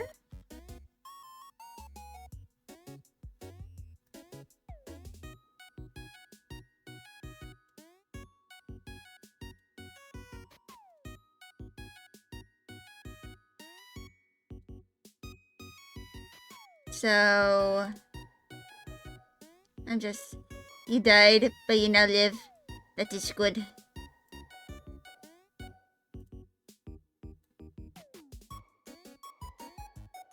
Right now I'm just redrawing this thing because I made it bigger.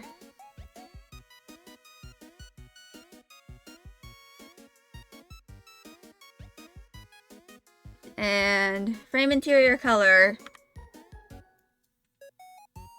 is also going to be redone.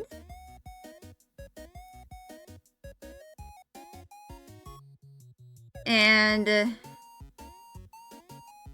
basically what I'm trying to do is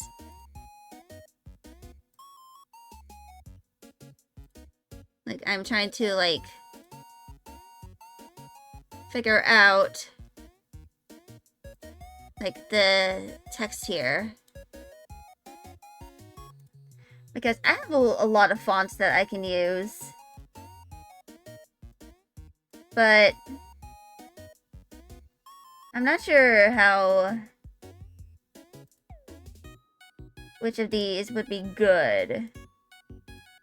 I could always do Arial.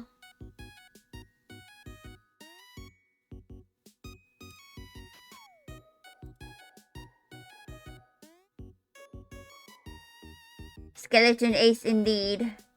Ish me. So...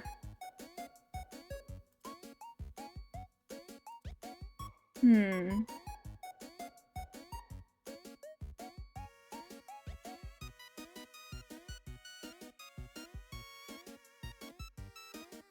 now I'm kind of just like looking through, like...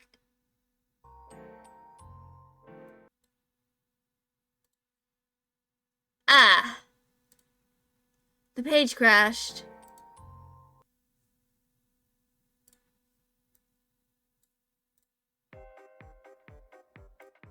There we go. People in chat? That's crazy! Indeed, what a concept! People in my chat.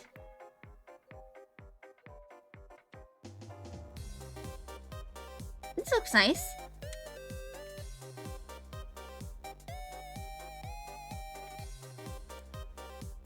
Now all I really need to do is... I need to...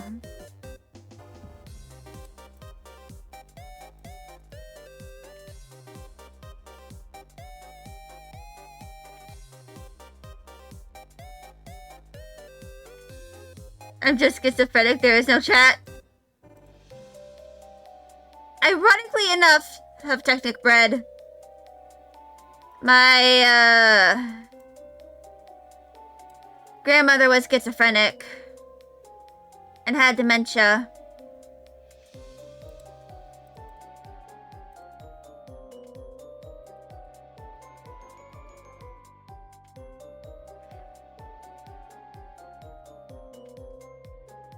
So I find it very funny that you made that joke.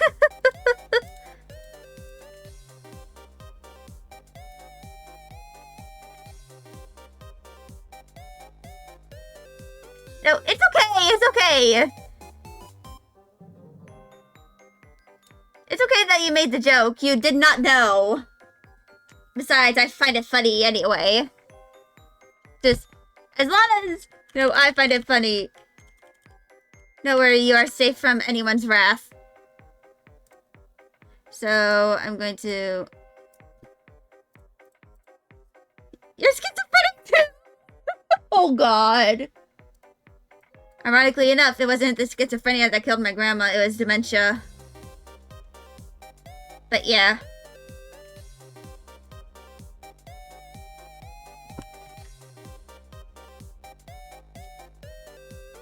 I'm kinda just gonna do this.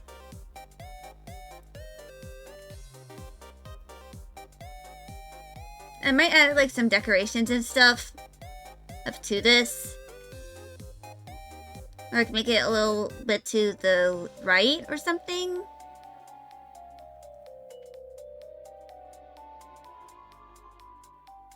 Like probably like have it so that you kind of go a bit clockwise. Yeah, I'm probably going to like redraw at least one of these frames here so that it is, you know,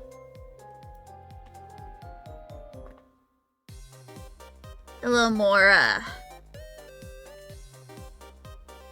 larger, or like kind of like big enough to like have a frame. Because something I plan on doing with the new Starting Soon screen is like having some kind of slideshow of like art. Probably just like the pushifications, if I'm going to be honest. Because that's all the art I really have.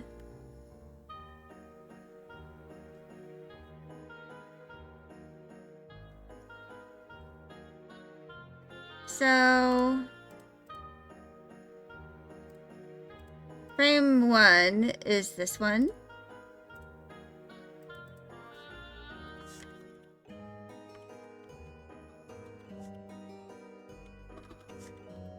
I think I know what I'm gonna do for this one.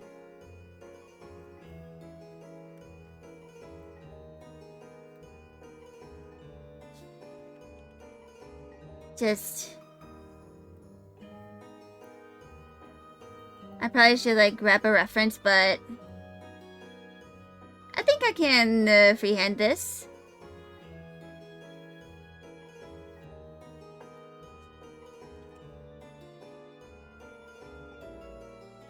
I am drawing a Snorb.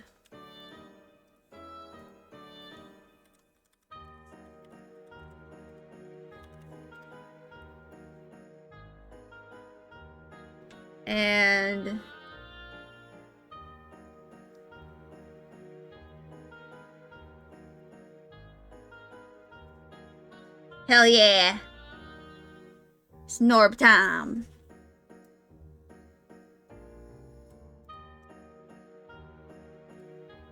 And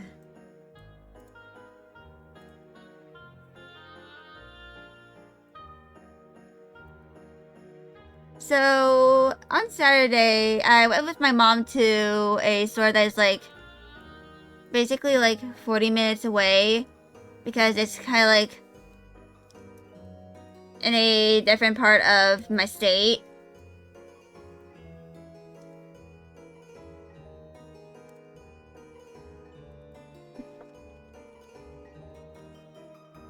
And basically, the main thing about it is that a lot of it has like a lot of furniture from different, you know, places in the world, along with snacks.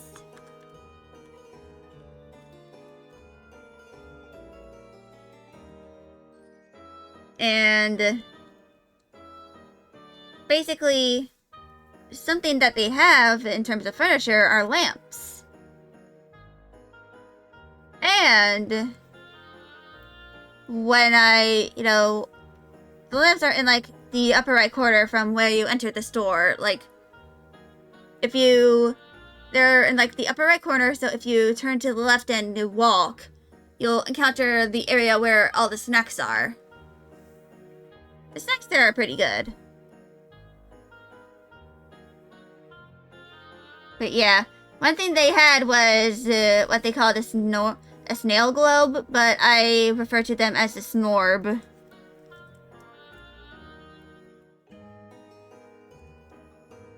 Hold on. I actually took a few pictures of the snorb.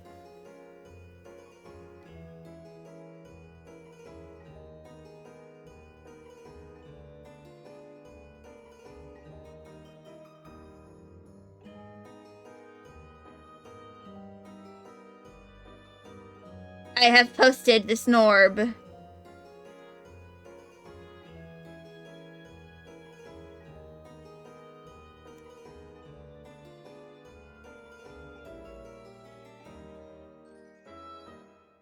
If y'all wish to behold the snorb. The snorb is very adorable.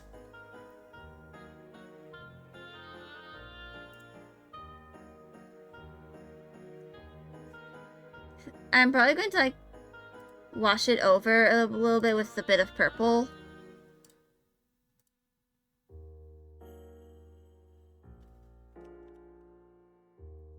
So I'm going to... No, not that. This. So I'm going to... 40% opacity.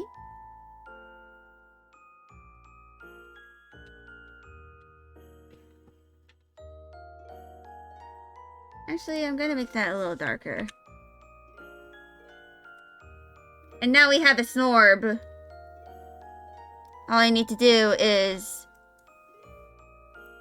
color his lines.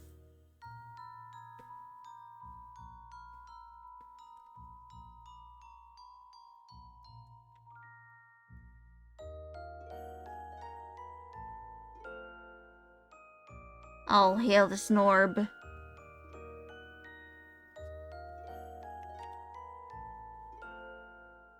Yeah, I did grab some snacks from there too.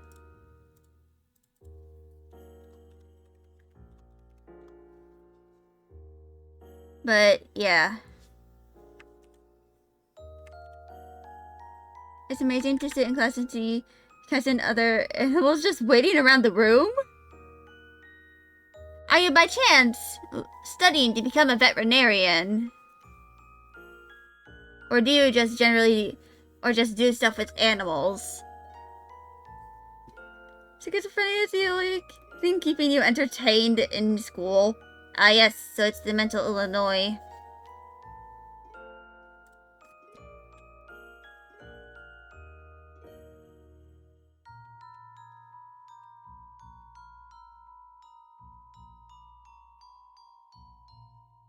Yep.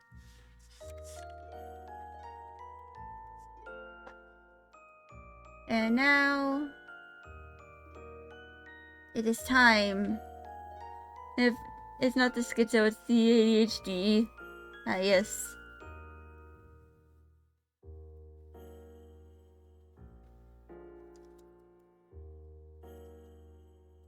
And now we must make him glow, or he is a snorb. Add glow.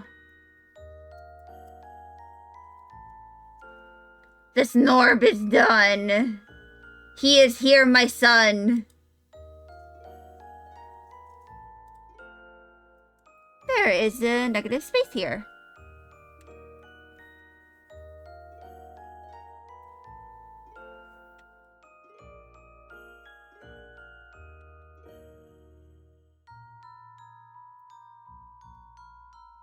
But yeah.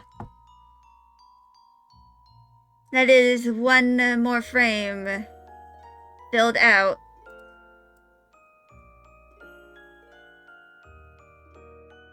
I shall place him over here, my son.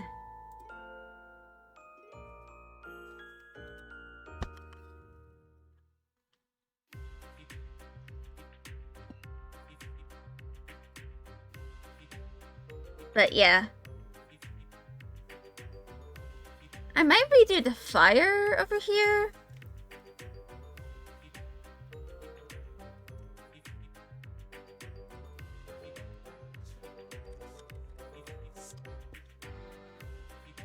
So, as this is the closest one to the flame,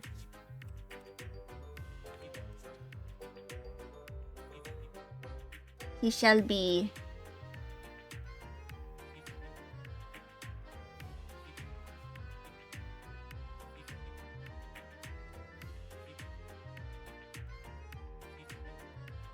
so.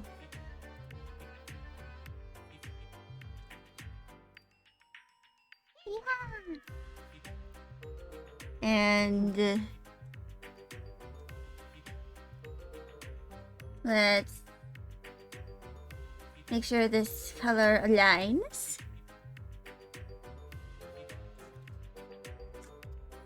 Highlight. I forgot the color that I was using, so I'm just going to use this. Hi, Maggie! I have an actual kitty who is approaching. She is disrupting. But she is a kitten.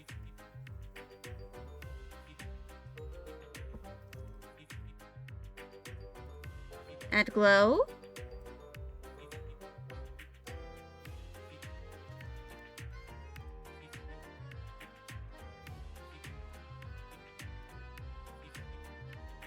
And blur.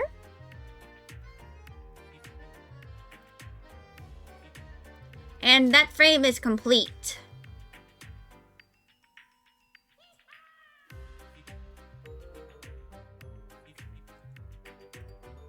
I'm gonna turn it up the glow.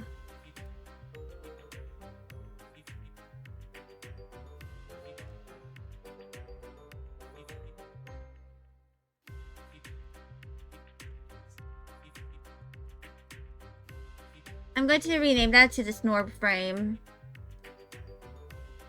But yeah. Other than some of the work I need to do, this is pretty much done. So,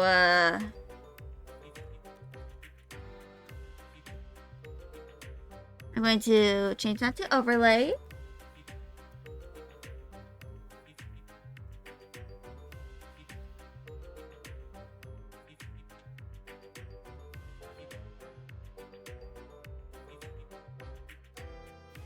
And clip that.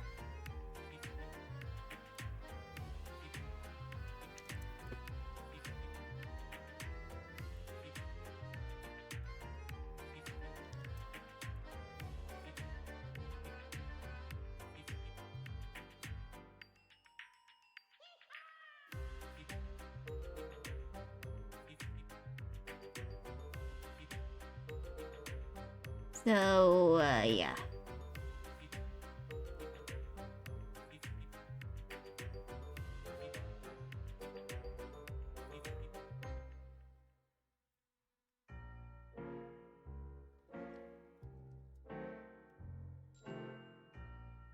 I'm kind of just like trying to render this all out.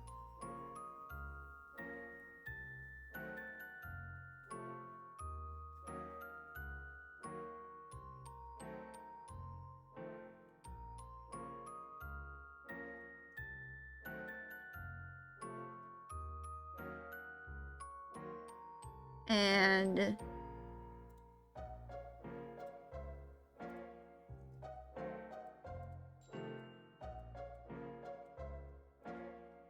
here we go.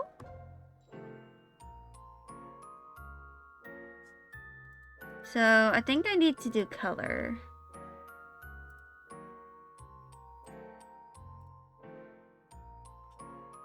Or like...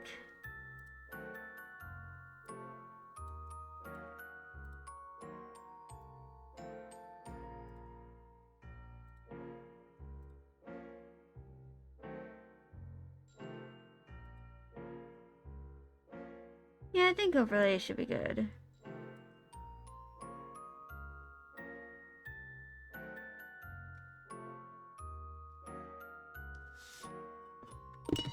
Hi, Max. Okay, she's returning to her spot in the window.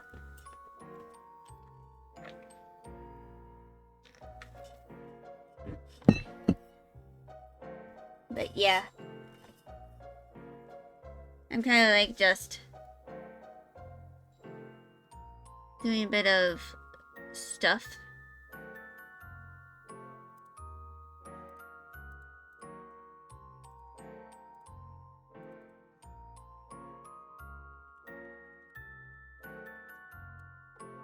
So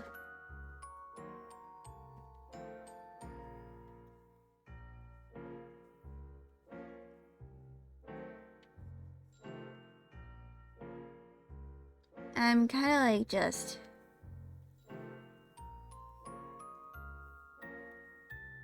filling out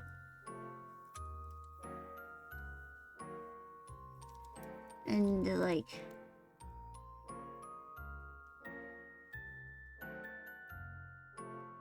adding detail.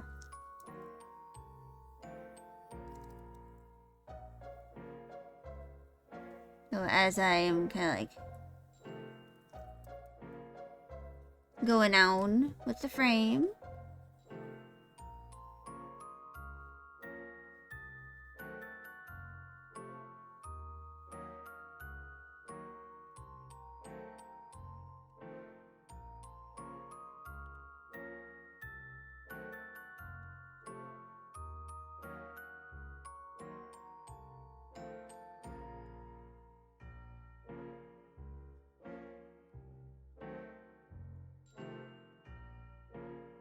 And 50%.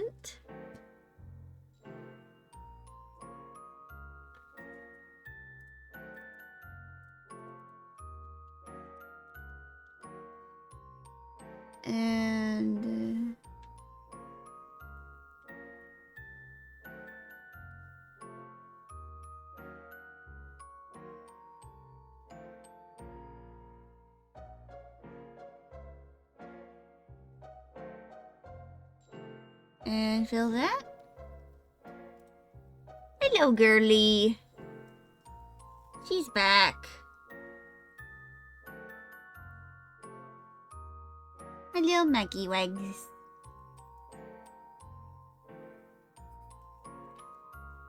So... Oh!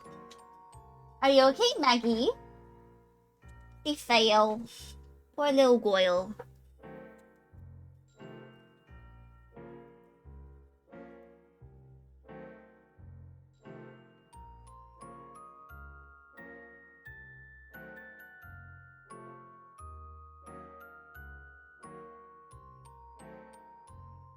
And add glow.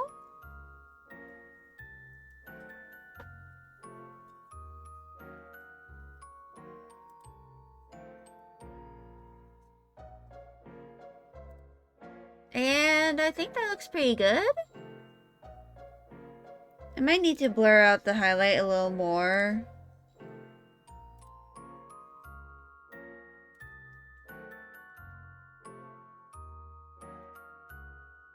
Yeah, that looks good. Just blur it out.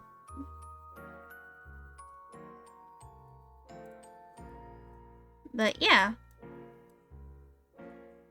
This is getting pretty close to being complete.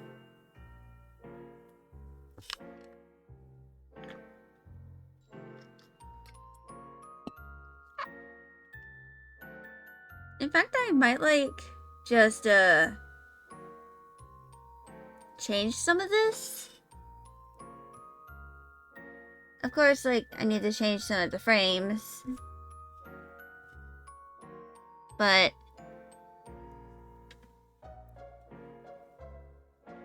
there's,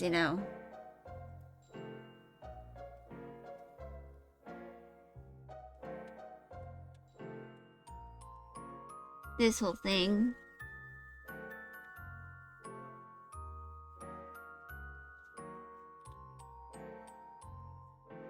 Actually,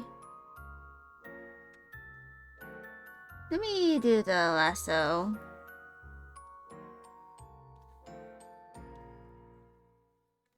And then I can just blur this out.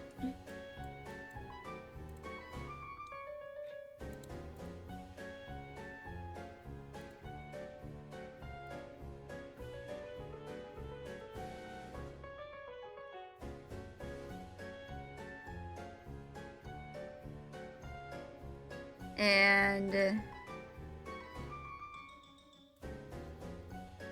this is, of course, a little more shading stuff. I'm gonna turn off that.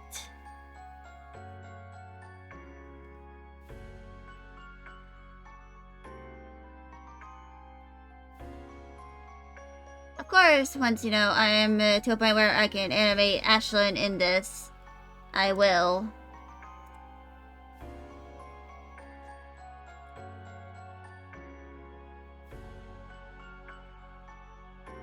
But for now, I don't think I'm at that point. Not with, all of my Live 2D stuff that I already need to do.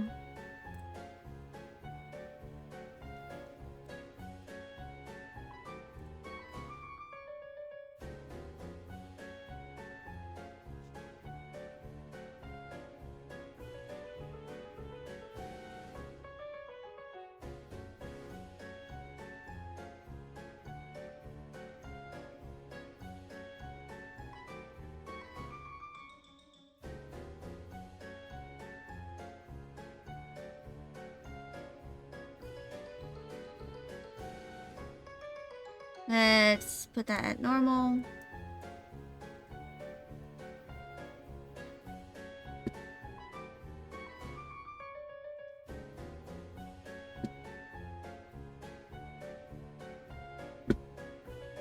Actually,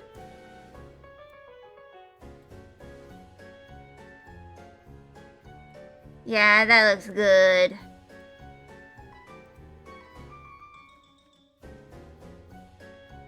It appears that I have missed something here.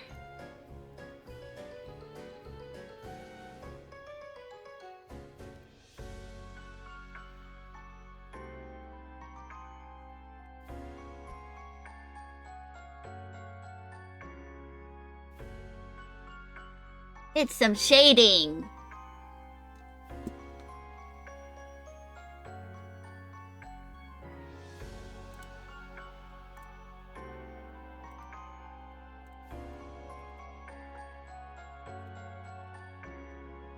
And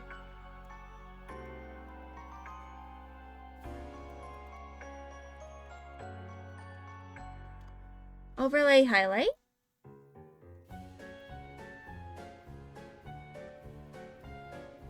Which is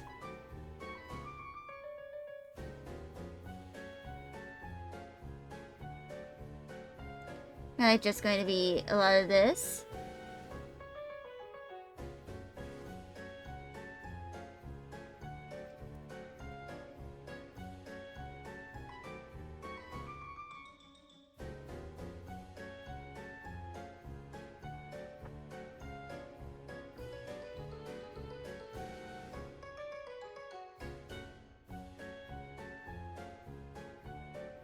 Of course, I'll have to blur it. Not that hard. Just a little bit.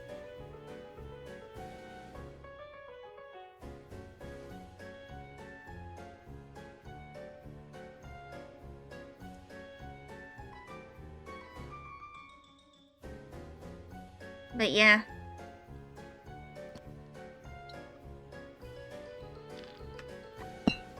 This is like what I'm doing. It's what I do. Until I can no longer.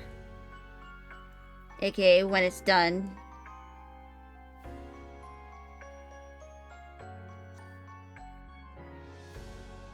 When it's done, I will no longer be working on it until I am probably like done with my semester and am back to my usual streaming schedule.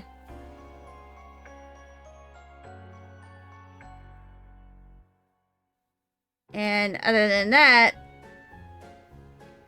there's also the whole I need to prepare for my transferring to a 4-year university.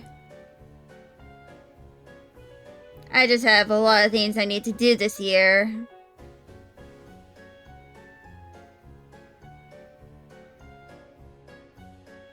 I wonder why I chose to do all of this just all at the same time.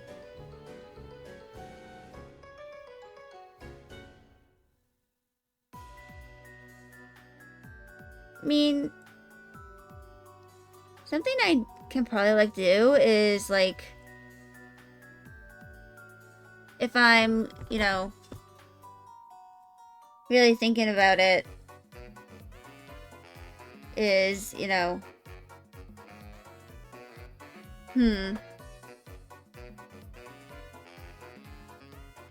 so if I think about it, so something I usually do, you know, for my classes is that I set alarms. Like, I do this with my streams too. I usually set 3 alarms.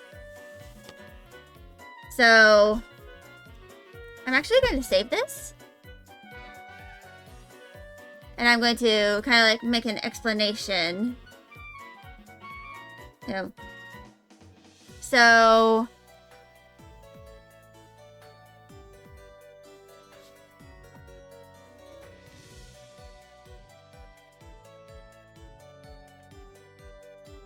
it's glitching out on me. There we go. So, alarm 1 is for me to wake up. And alarm 2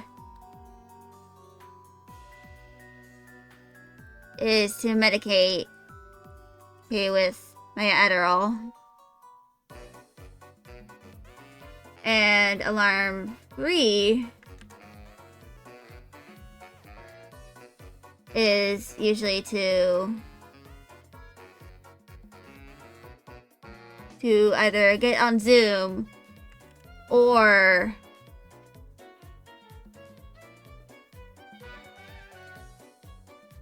get in the car to get to class. So, something about one of my classes that I'm going to mention is that my in-person class is from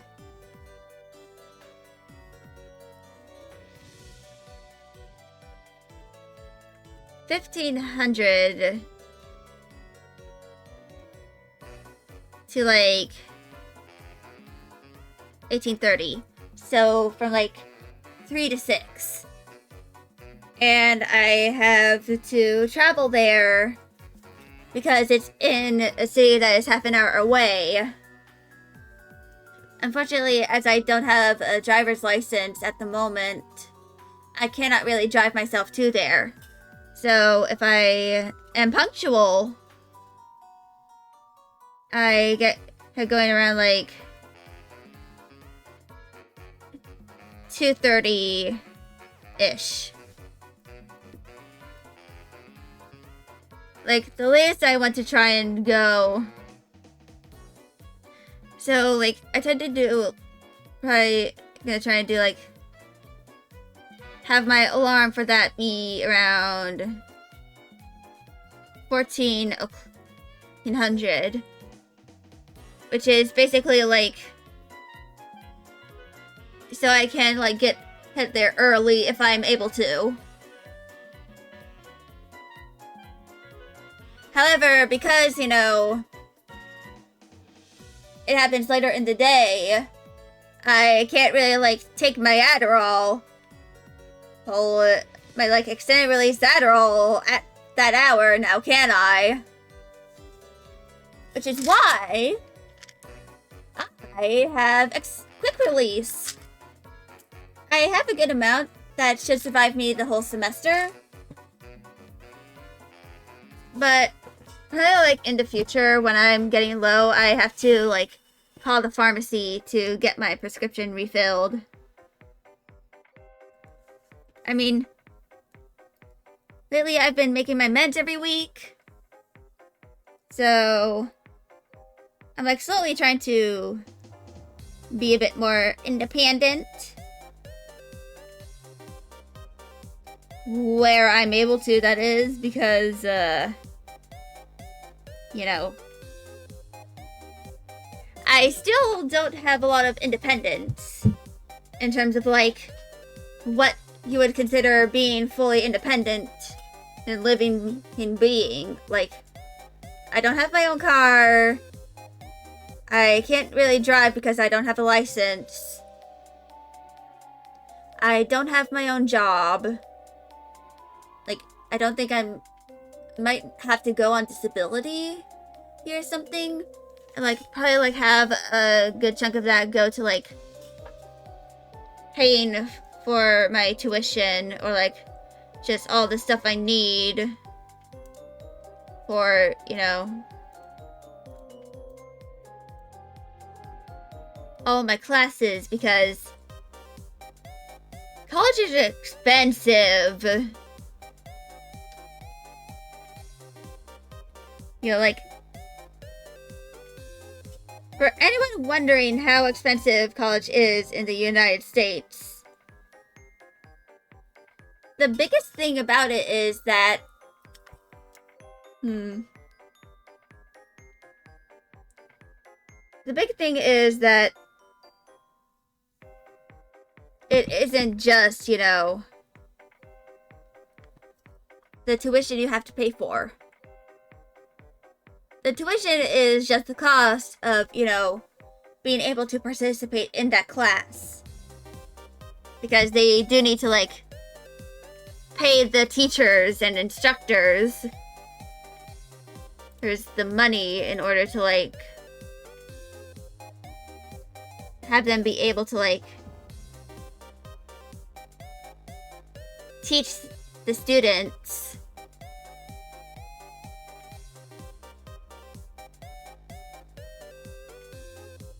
But one of the costs that is for, you know, like, attending those classes is the materials.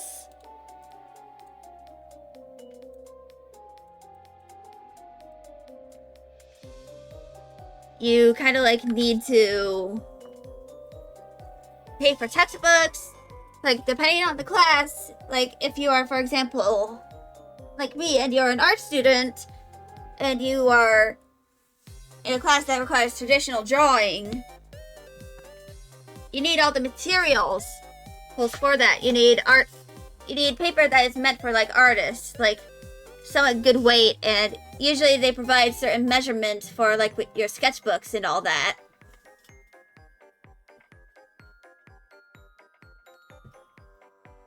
And you also need, stuff to draw with. You need pencils.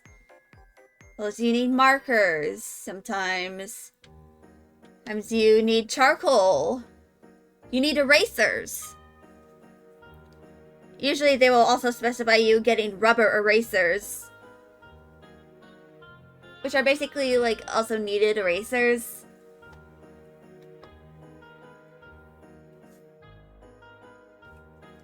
And you will also need a portfolio, which is like this big rectangular thing that you carry some of your bigger art pieces in, depending on like the size of the sketchbooks and paper you need. It's like a lot of things. And sometimes you need acrylic paints or like oil paints, watercolor, or gesso, gouache.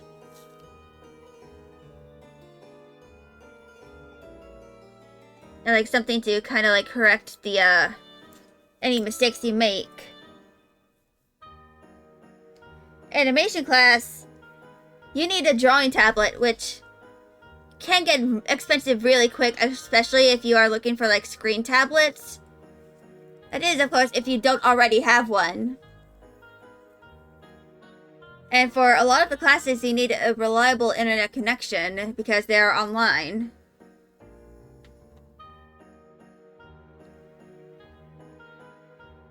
Like, of course, some of them, if you are like me and the campus you take your in-person classes are in person, but they're like somewhat far away, you need transportation.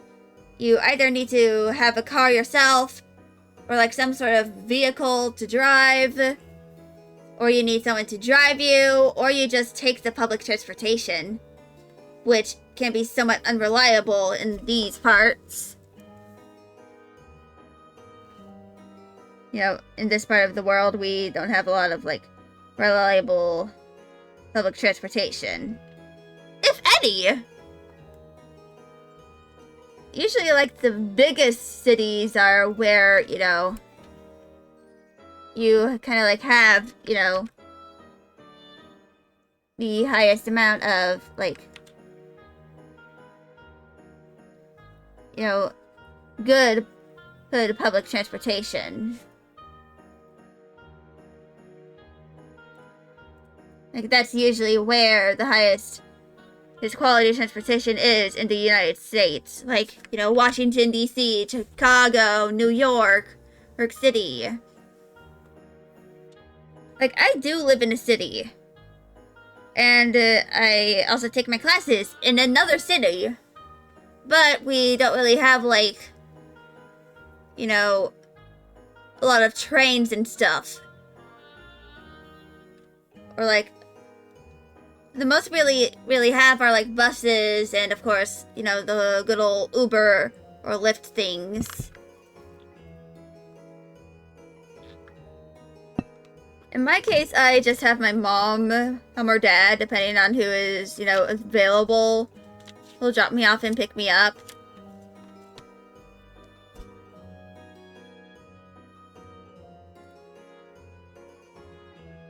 Luckily, I, have done in-person classes before last year.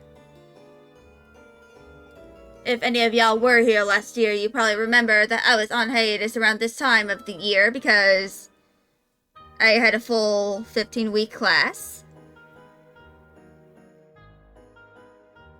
But of course, I have a 10-week class, nowadays. And that is mostly so that, in case I got sick around my birthday again, I'd not have to worry about missing any classes like I did last year. Because I literally had to, like, message my professor on Canvas. Be like, I can't go to the first few days of class. I have COVID. Luckily, she was very understanding.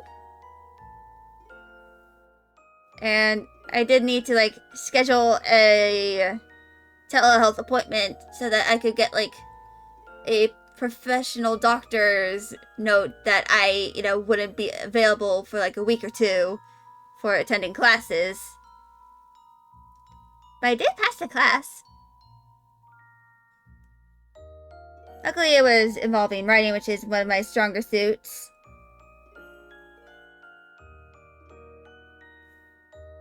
In terms of, like, what I'm strongest at in terms of academics.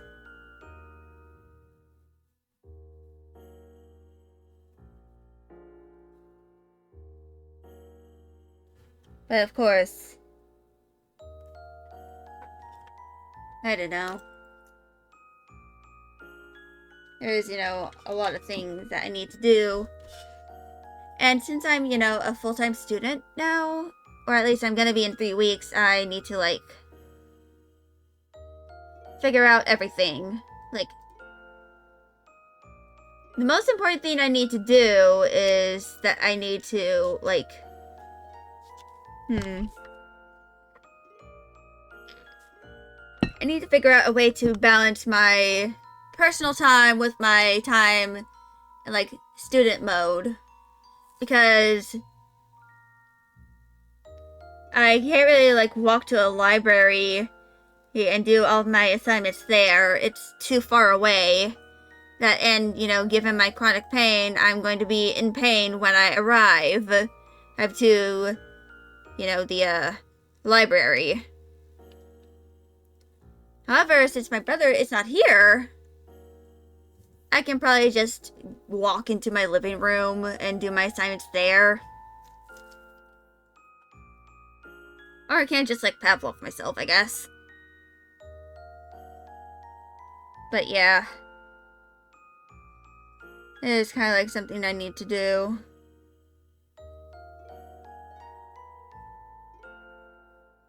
Once I, have everything all figured out.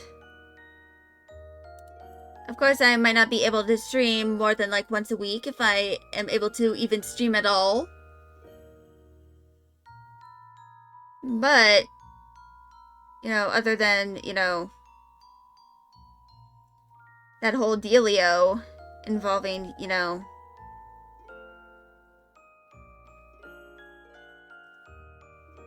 having to manage 4 classes. Luckily, 3 of them are not in person. They're just completely online. From what I can tell, there are no, like, it's just completely virtual, asynchronous. So I don't have to, like, be on a Zoom call or in person somewhere for a lecture. So I can just, like, work on them when I have the time. Of course, I'm probably going to spend, like, the entirety of spring break working on some of those assignments so I don't have to worry about them later.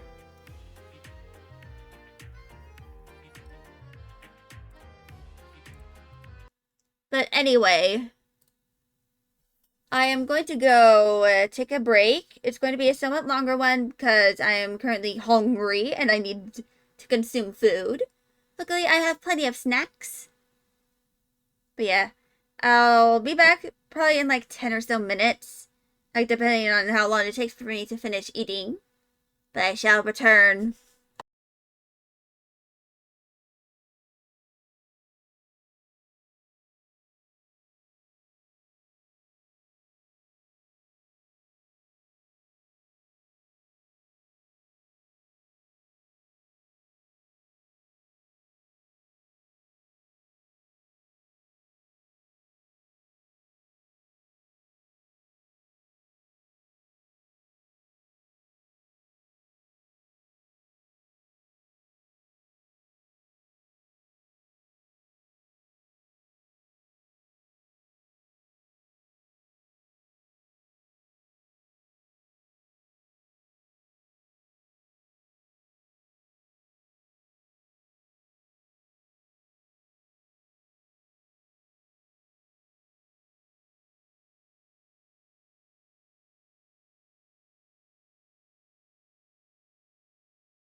Alright, I'm back.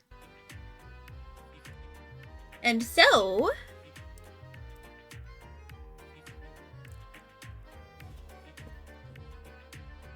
let us continue with doing Stille.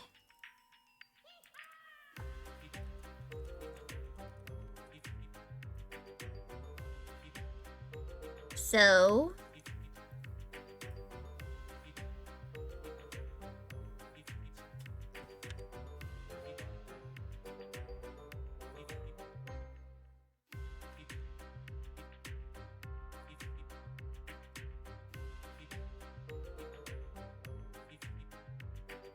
I'm not really using the reference at all.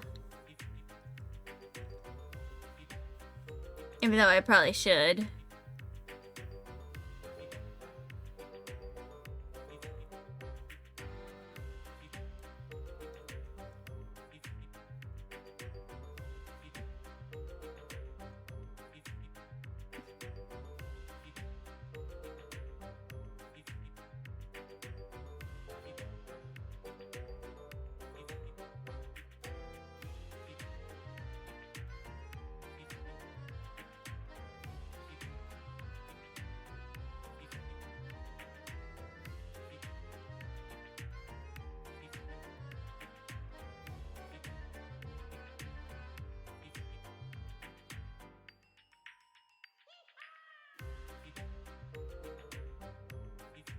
I should probably make the eraser smaller.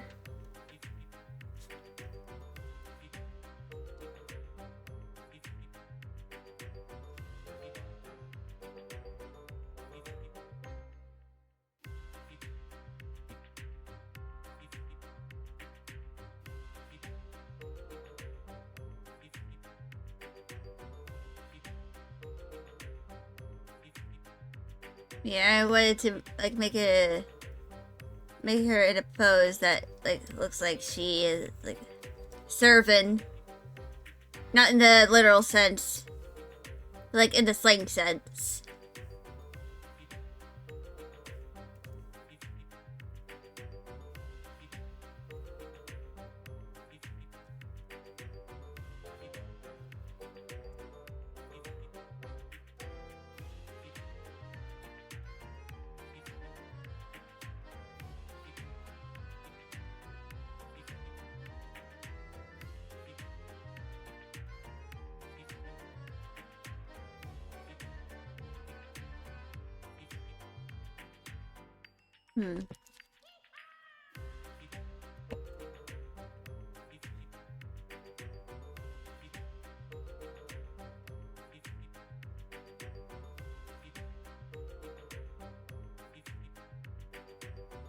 I was gonna try and look for poses, but a lot of them were like suggestive. So it was just like, nah.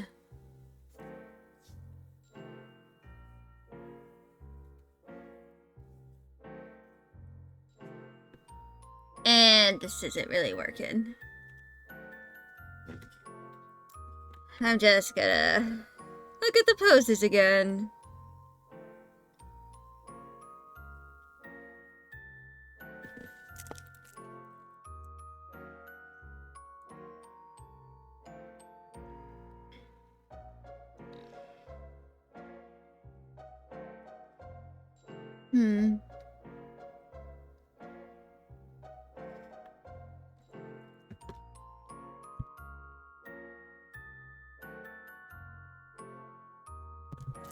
Alright, I finished the choppy milk.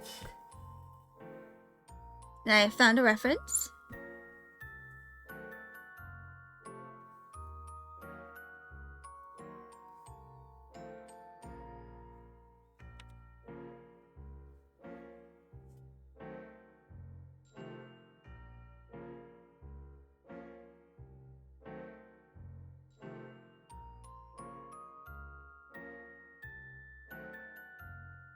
I'm kind of like vaguely gesturing it.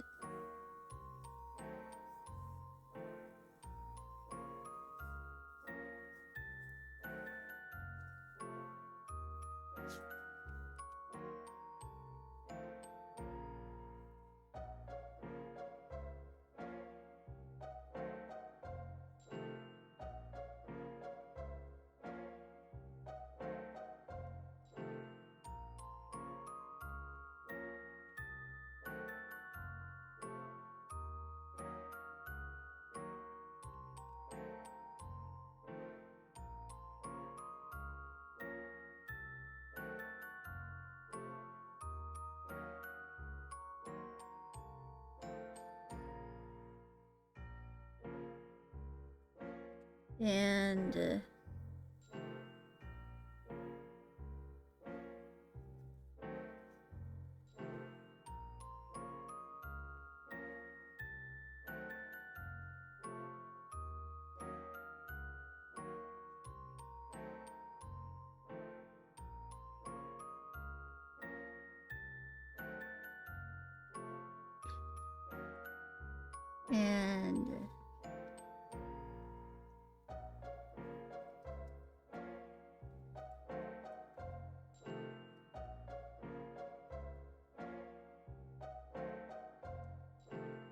and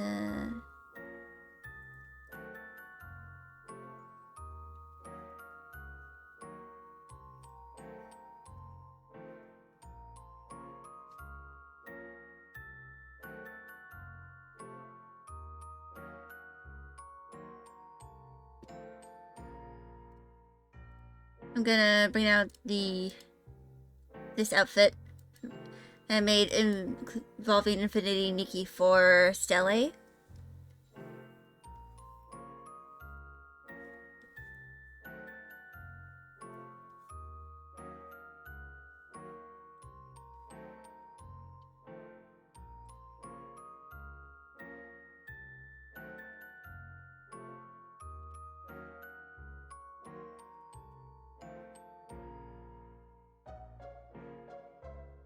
So might need to make the head up a little more.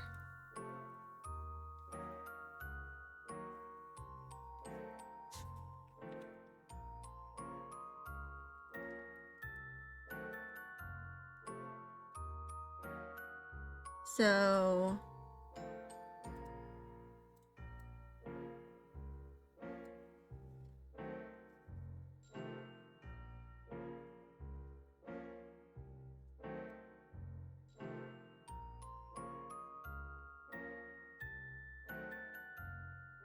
I'm kind of like making guideline this so that I can like,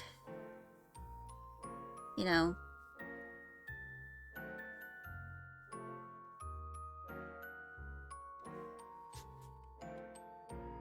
make this a little accurate, like anatomically.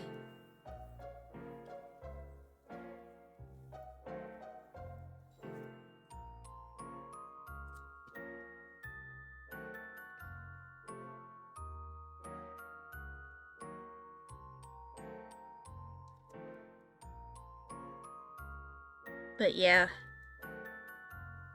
Stream is probably going to end within like an hour or two. I don't know how long I'll be, you know, live for.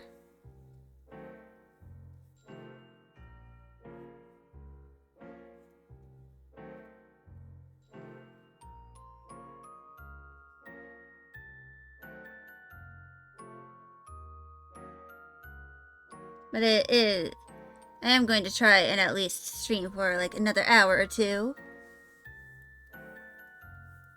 Or at least like the next few 40 minutes.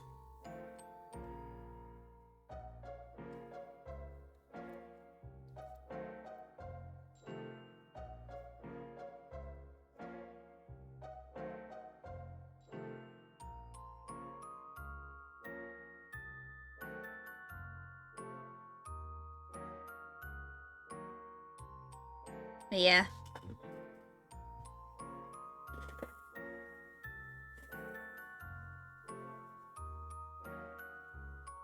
Basically, what I'm trying to do here is that I'm trying to like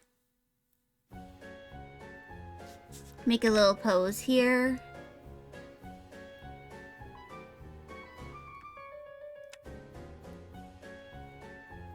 That, you know, I feel like would like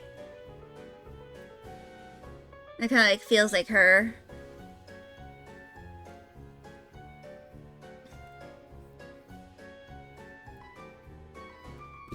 And of course, we need to make her serve.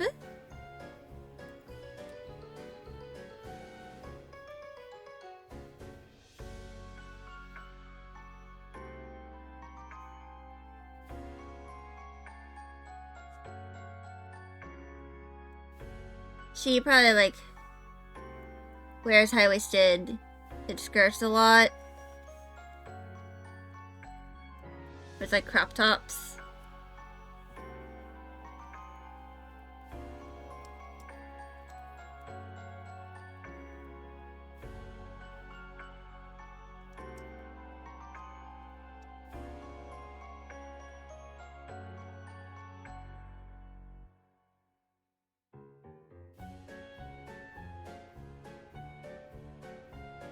But her outfits tend to be, like, quite simple. There's a bit of, like, depending on what she is doing, her outfits tend to, like, have some sort of theme. Like, for example, if she is, you know, at the hero agency and working at that, she's always wearing some sort of, like, business clothes. Like, you know, what she is wearing over here. You know, like, some kind of, like, turtle or cowl neck with dress pants that are black and brown clogs or, like loafers.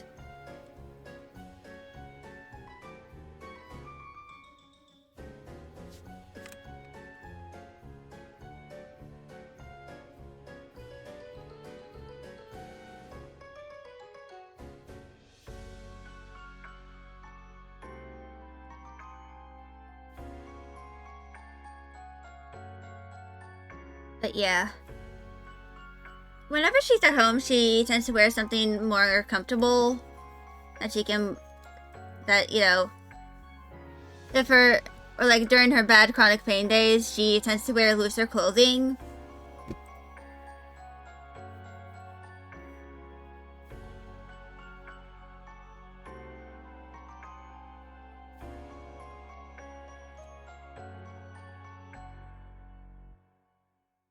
So, like, since she, you know, has a lot of mobility problems sometimes, like, I think I might give her, like, some sort of, like,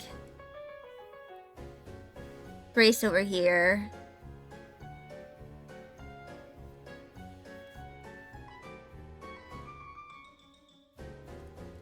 Like, or like some kind of, like, compression glove.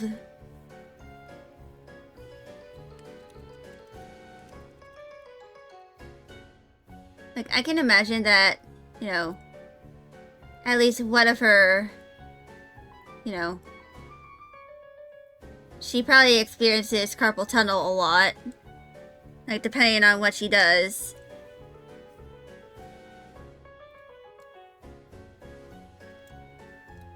And because of that, you know, she usually wears compression gloves with, like, some sort of texture on them. Like, depending on, you know, what she is doing.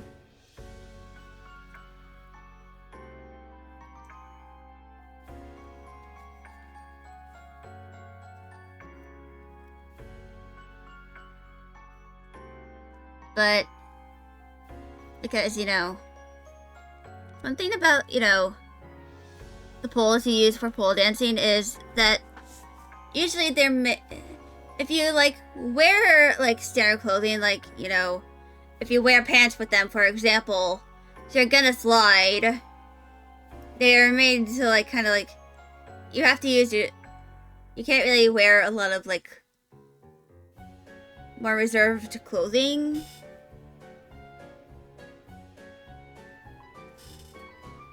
Because, you know, it will just lead to a bit of slipping and sliding. But there are ones that are, like, covered in silicone. And those you kind of have to wear, like, clothing for. You know, like, full body clothing, like, you know, pants and stuff.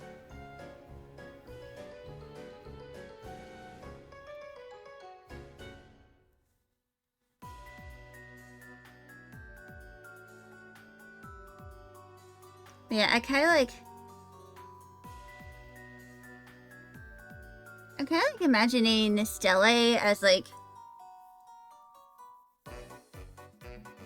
You know, someone who like... always has some sort of like... pain medications on her. Like... always like somewhere in her bag there is, you know, probably like ibuprofen or something along those lines.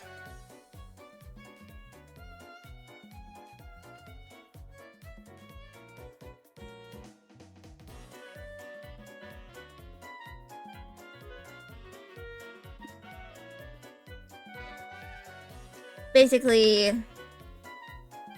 she is just always prepared for whenever her pain will get really bad, because chronic pain can be very unpredictable, because one moment you'll be pretty fine and then the next you are miserable, you have a migraine, your joints are angry at you. It's just like very volatile.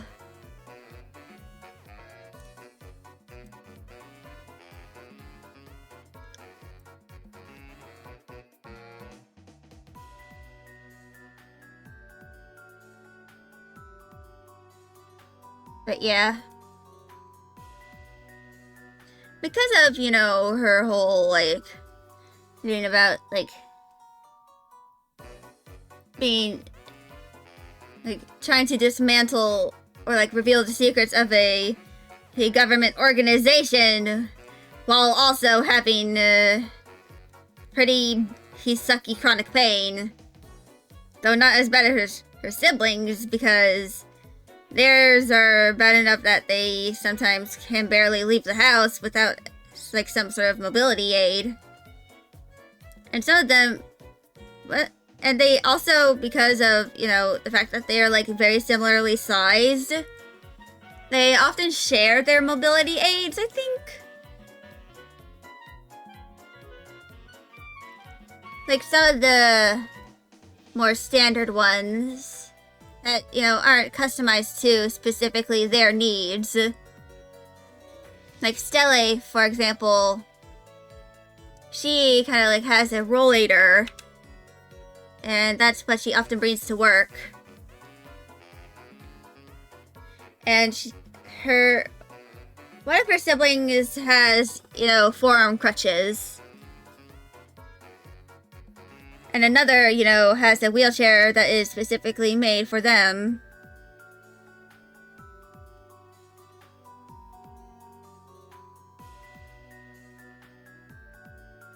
Actually, I do have some, like, it's in my references. Just mobility aids, I think it's... Nope, that's just mobility aid accessories in there.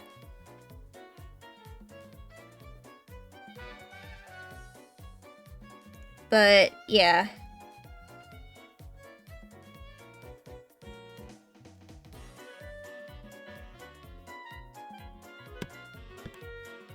So, Stella has a rollator that she often brings, you know, to her work. Both of her works, by the way. But she has different ones. That's for, you know, either of her workplaces, because, you know,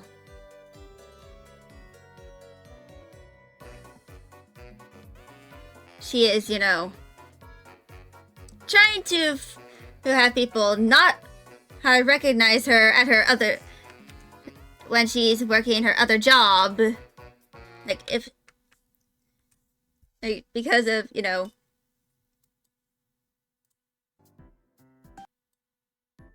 mobility aids can be, like, general stuff involving, like, assisting and disabled people can be quite recognizable. I know in my case, my hearing protection is, like, one of my more recognizable, like, traits.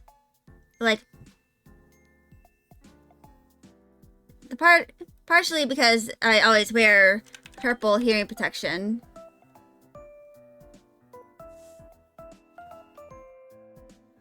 But I feel like sometimes you can recognize someone just because they wear a certain thing, or like have a certain accessory.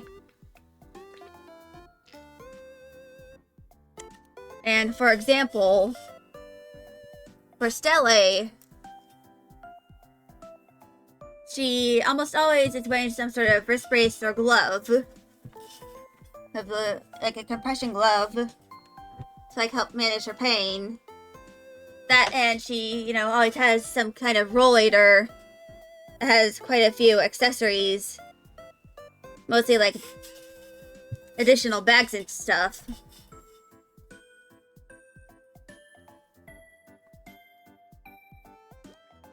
And she kind of like uses it as a chair very often because of her job and because of, you know, the accommodations she requires as a disabled citizen.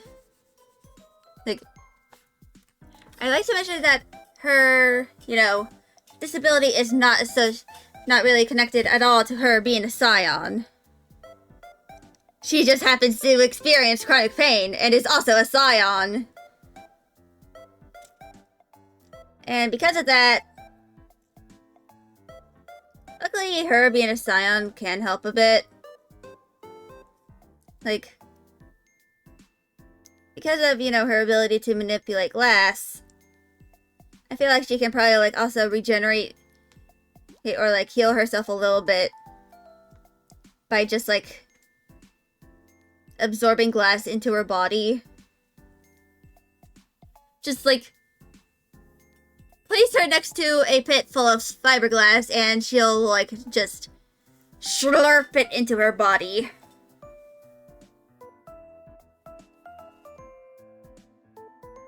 Which, fun fact, at least in the US, legally, like, I think, like, fiberglass can legally be in mattresses. And sometimes they don't even have to disclose it. Which is like how and why? Like, I have no idea how it's allowed. Because mattresses are used like every day. Also, I am going to give her a bit of body hair.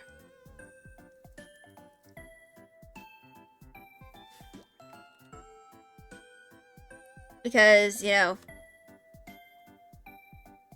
I am also like a hairy girl. I just imagine that Stella and her siblings don't really bother with like doing like a lot of, you know, body maintenance stuff that they are not able to do. Another porn bot has followed me.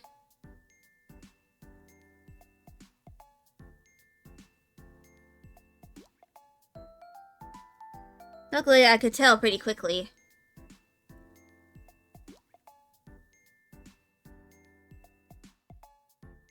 Like, I'm going to go a bit off tangent and for a bit.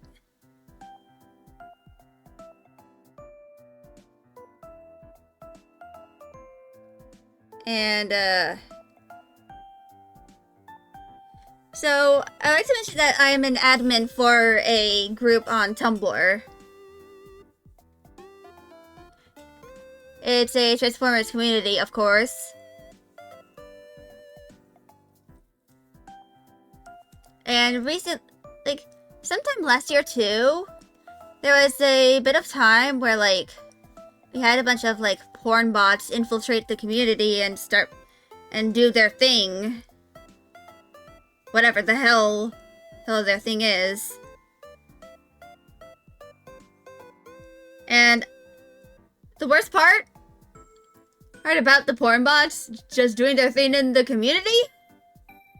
The community I am an admin for has a bunch of minors in it. Like, imagine if you would, you are like a teenager and you are checking your local Transformers community to see Transformers stuff. And then, after you scroll after the pinned post, you just see a porn bot who posted hardcore porn into the community. And you just can't really do anything about it. Because, other than like complain in the community because hey, this isn't a not safe for work community.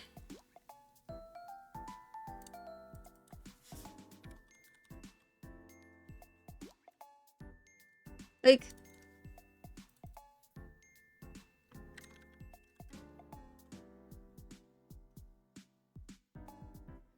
unfortunately, it's been something that the mods and the other admin and the mods and I have been doing.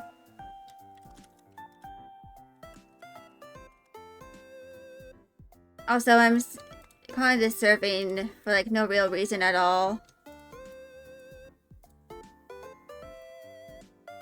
Other than because I can.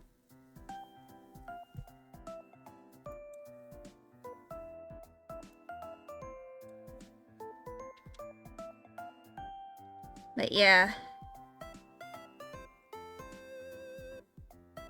It kind of like sucks because the porn bots on Tumblr always come in waves. And their usernames are always like really strange and like very obviously randomly generated. And something that I noticed is that they always follow the main account. Like, if you have, like, a side account, or, like, a side blog, like, you who don't get the porn bots that's on there, they will only ever follow the main account. Which I find kind of strange. Like, they will always, like, follow the main blog and not the side blogs. Luckily for me, since I, know, like, kind of like how to detect those bots, I have been able to, like, block them pretty quickly. Like, usually, like, they won't have a custom icon, and for the most part. And they usually won't have much of a description either, or if they do, it's like linked to some suspicious website. Do not click on the links from, the porn bots, by the way. It's probably like how you can easily get a virus or something. I wouldn't try it if I were y'all, to be honest. But usually I think at first they weren't like too bad, just like annoying. Like, I don't think they used to post like GIFs, but now they do, and it's always like hardcore stuff. Which, I like to mention that the site is like for like, the app itself is like rated 18+. So like it's like not for kids. And recently they started allowing not safe for work content, but you have to like do a content label. Unfortunately, there's been a bit of issue with it because they've been like targeting in safe for work stuff done by the LGBT community. And I wish I could explain why. They just do.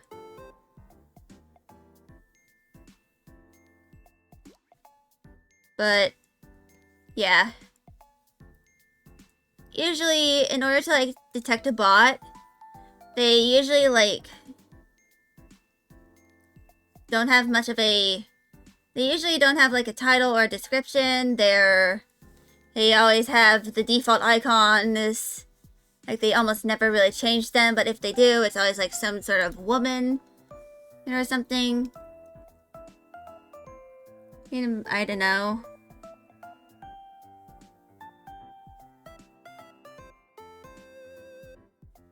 And, you know, it's almost always, like, 18 plus content that they post. And, you know, linking to other sites that are, you know, not safe for work. And probably be giving you a virus or anything, or something.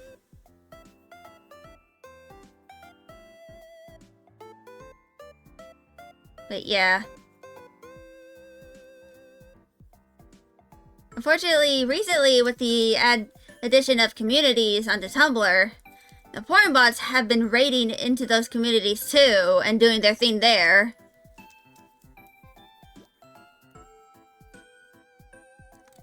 And it's just like, why? Like, there is definitely something behind those bots.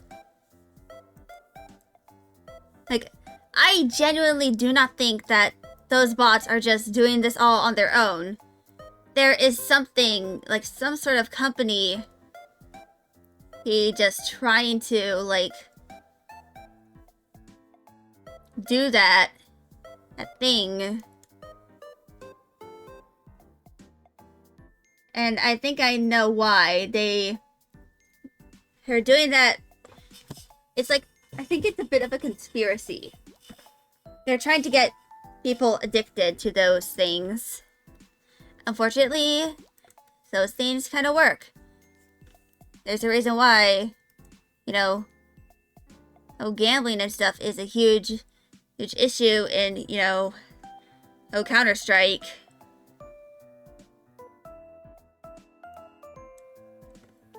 And it's because, you know, those things give you dopamine.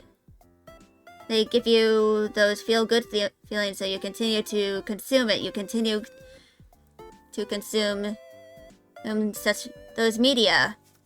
And you continue to kind of like, for example, you continue to gamble. And then you, like, end up in huge amounts of debt. Or you, like, end up burning your relationships simply because you got addicted. And of course, some people are more prone to addiction than others, especially if, you know, they are mentally ill or they're, like, lonely, like they don't really have a lot of friends or anything along those lines. Like they aren't in a relationship. Or if it's just like the environment they live in and just sucks. And then of course there are people who will encourage those addictions. In the case of, you know, the whole Counter-Strike gambling thing, it's usually like over half of the people who, like, you know, stream the game or like make content involving the game, they are, you know, sponsored by it, and, you know, they get money, like, indoctrinating people into those addictions. And it just perpetuates a cycle.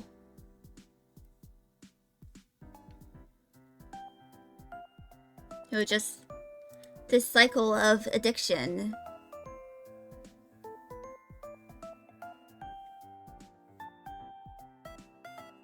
And of course, if you are like me and you have family who like, has a big history of, you know, addictions, sometimes they end up encouraging each other to stay addicted, you know, to certain things. It can lead to relationships outside of the family being destroyed.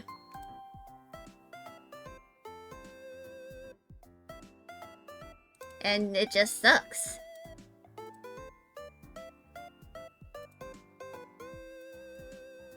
You know?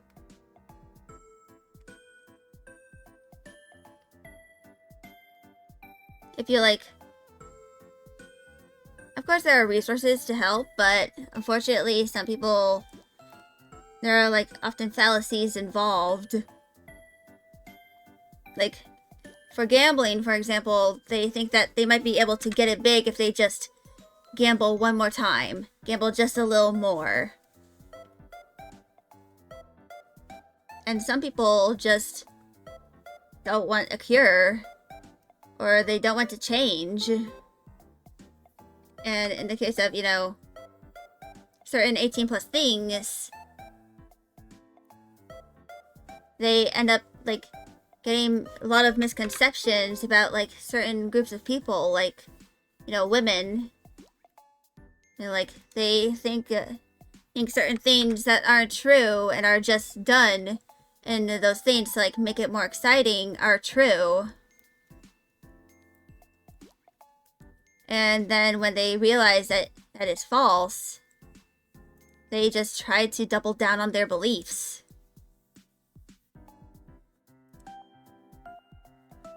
It just sucks. It sucks a lot.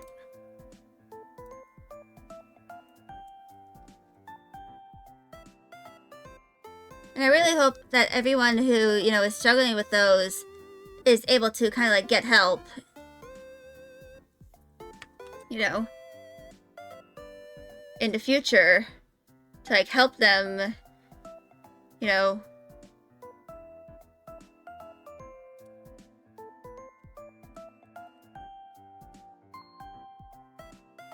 it's just a whole thing, you know, perpetuating the cycles.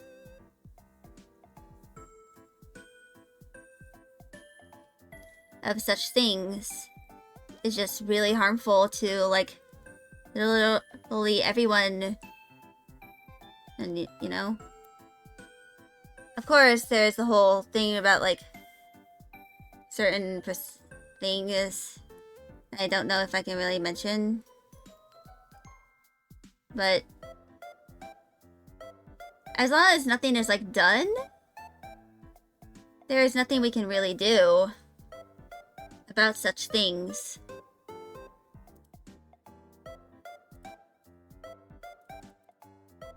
Like, if we aren't able to, like, of course, if you are, like, trying to help someone, they need to be, you know, to, like, save them from an addiction.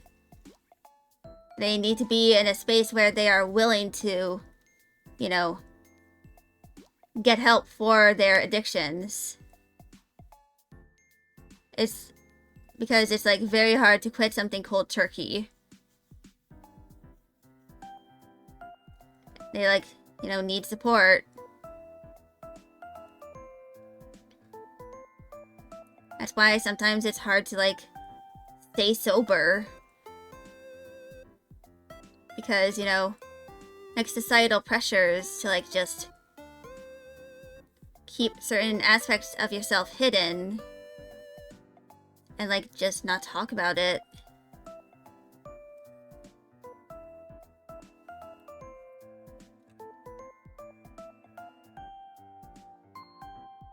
You know, some of those things are considered taboo.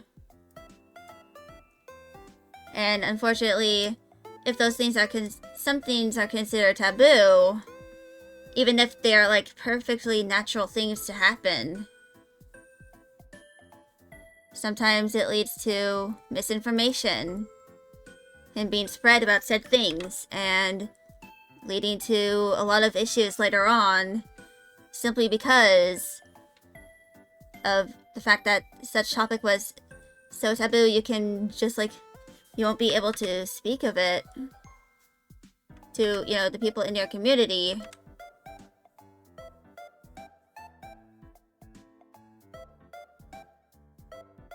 And sometimes that just leads to a lot of things, like sometimes it leads to like teen pregnancy, and sometimes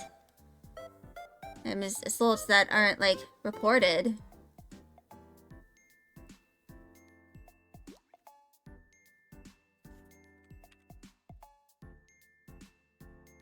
But yeah.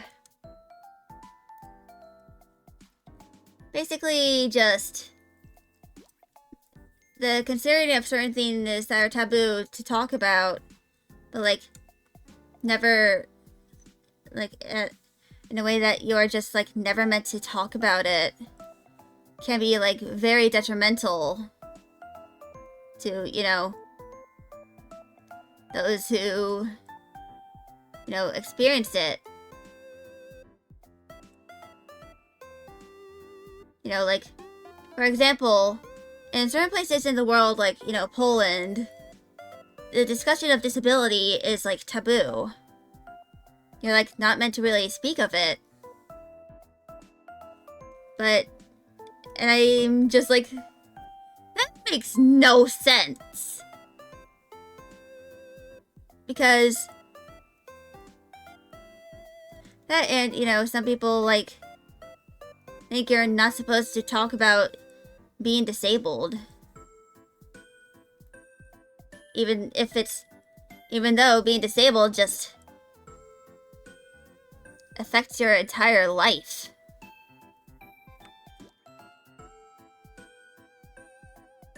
You're just supposed to just not mention and or discuss that's your life as a disabled person, and just pretend that your disability doesn't exist, just for the sake of someone else's comfort.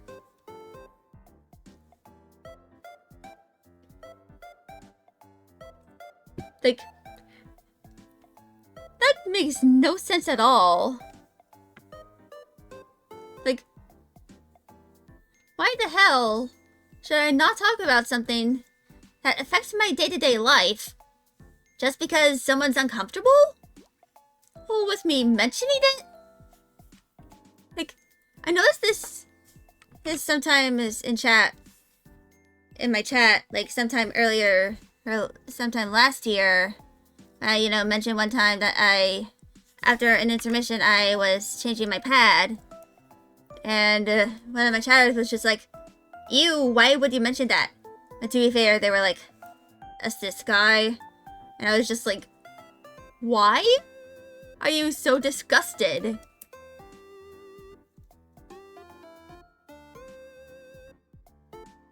Like, I don't really understand at all, like, how some people are disgusted by certain things that, you know, happen in day-to-day life. Especially, like, in terms of, you know, guys reacting to periods, acting like it's, like, disgusting or something. And just because it's, like, blood. Like, like, it's literally just blood.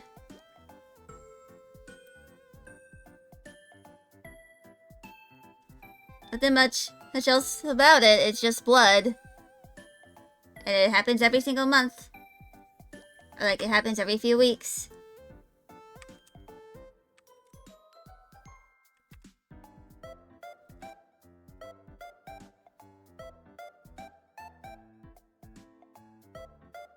It's just like,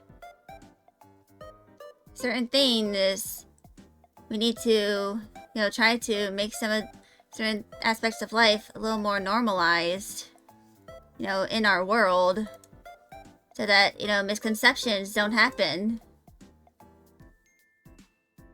And about those things, you know?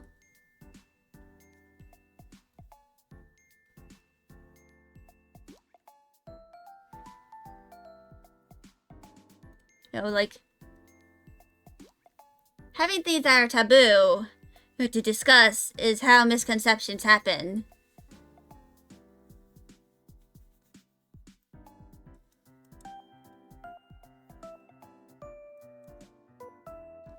But yeah.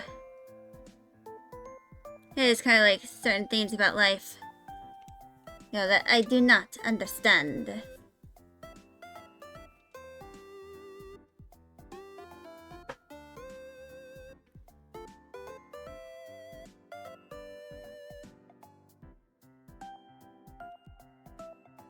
Like, some things just should be talked about more.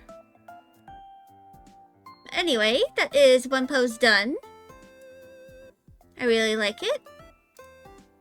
It's very nice.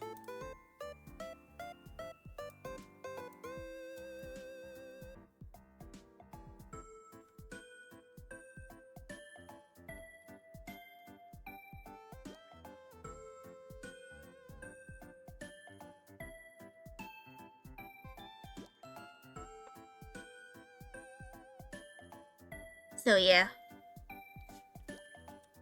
I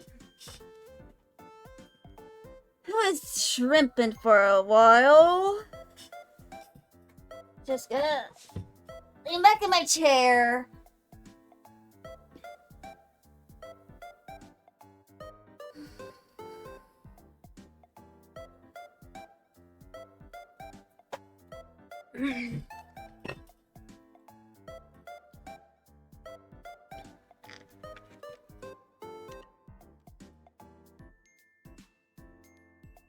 But yeah.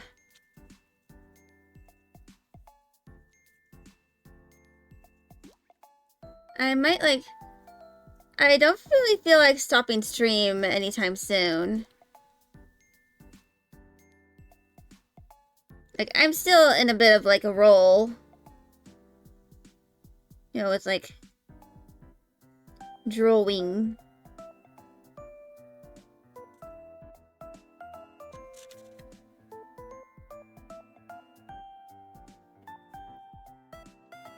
So I kind of like want to do a little more drawing.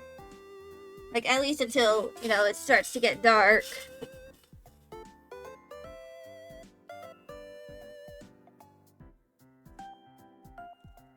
Because, you know, I really want to draw Stele a little more. That and probably like other things.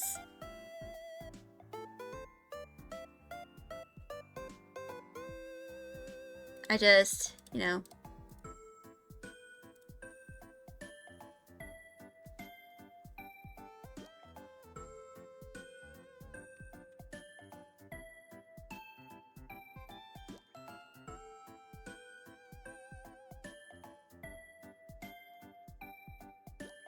I think some things are just neat.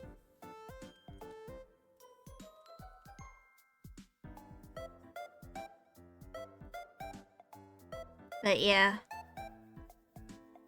Since, you know, I wasn't able to stream last Tuesday, hopefully I'll be able to this Tuesday.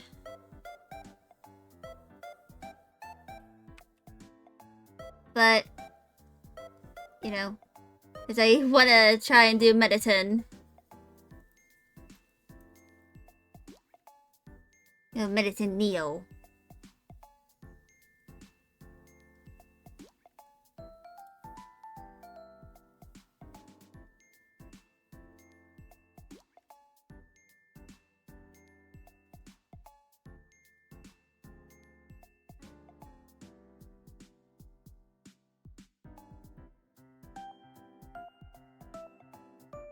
And yeah.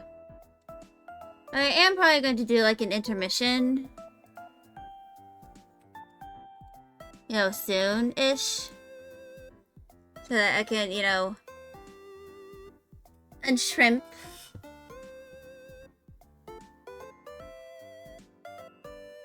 And, you know, work on some other things.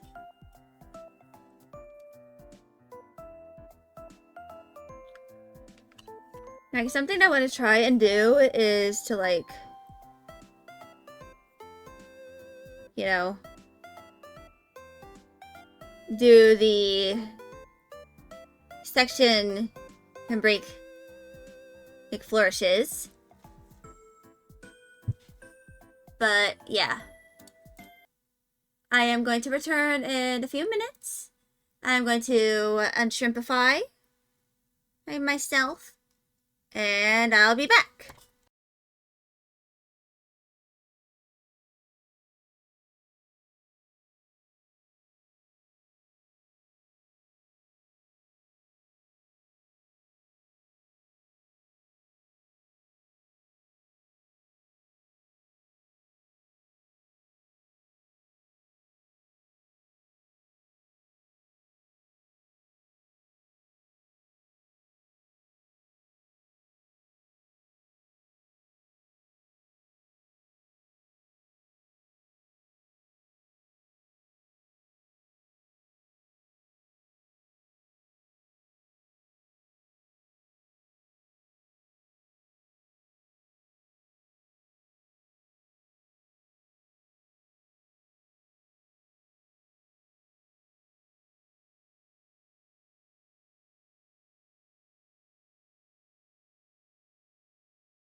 Oh, wow.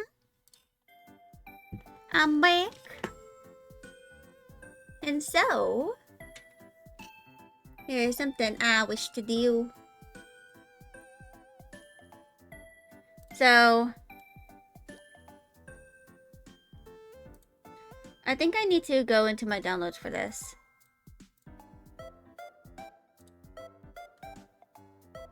So,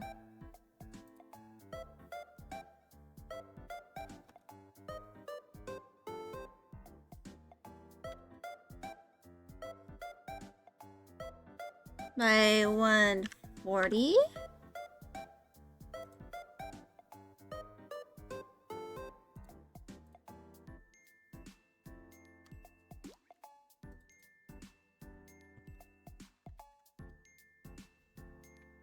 And I'm going to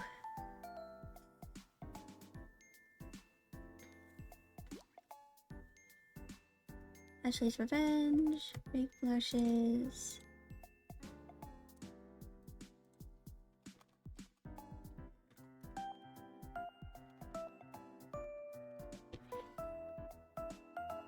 Ah. So, Clip Studio.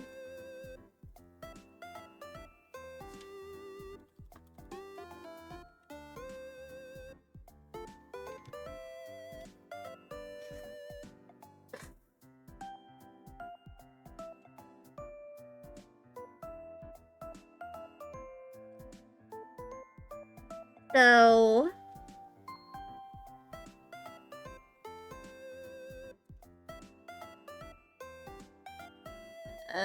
on canvas. So,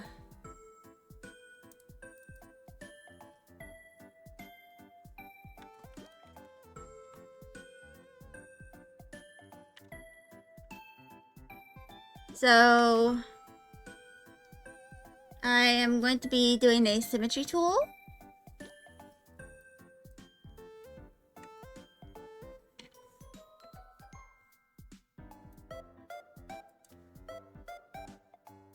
And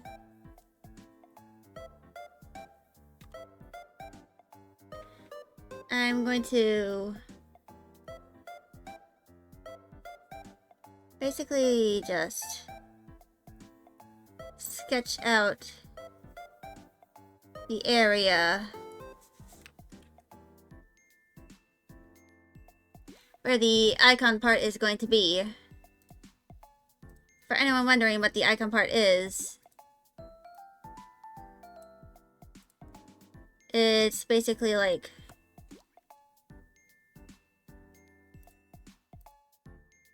these.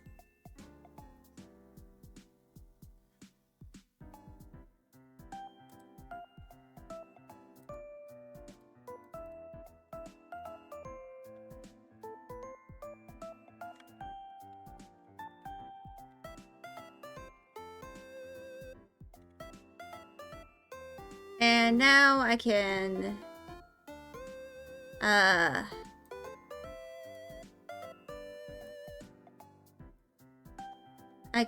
probably like zoom in.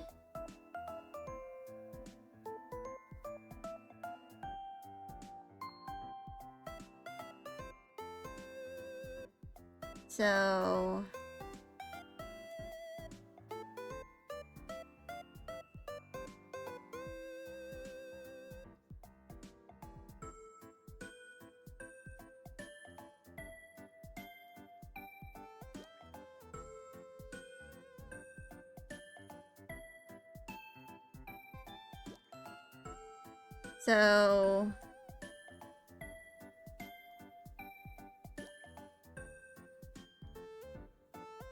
move this down a little bit.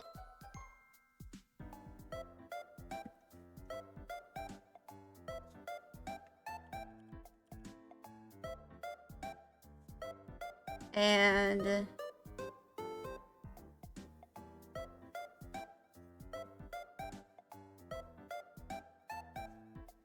it is going to be perpetually.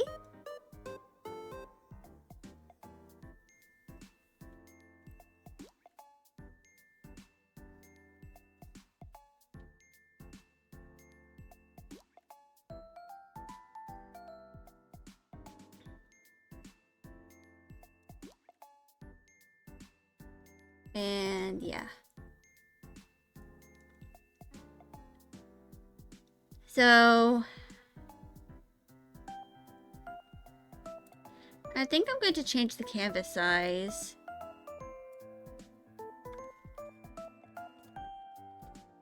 To 150.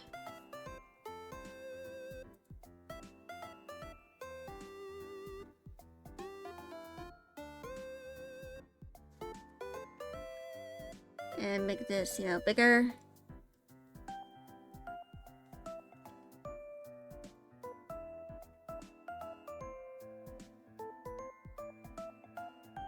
So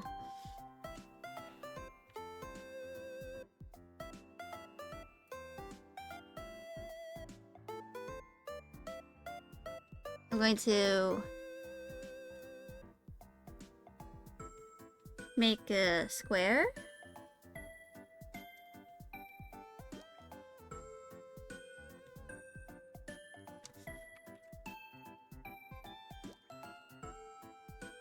So, like that.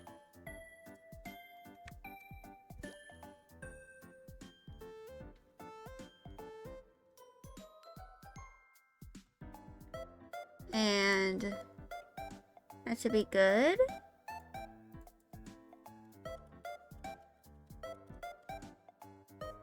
And the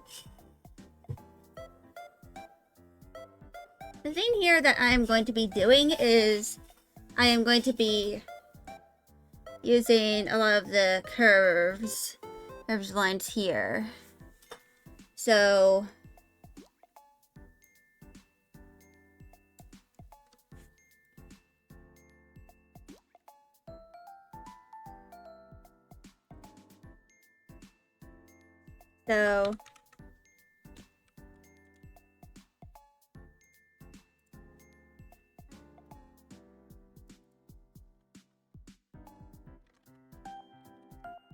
So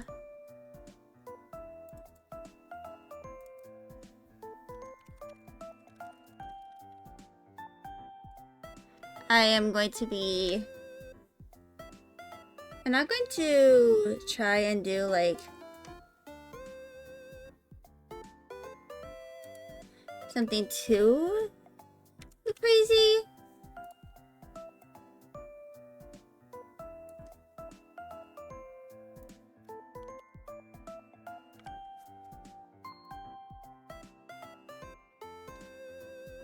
But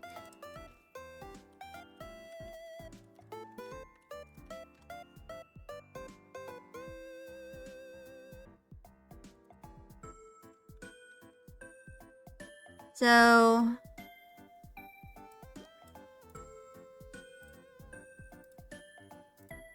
closed here is going to be the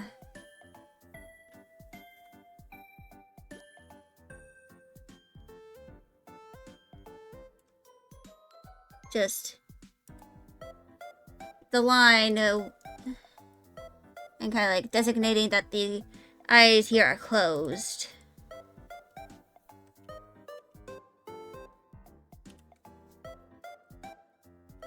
So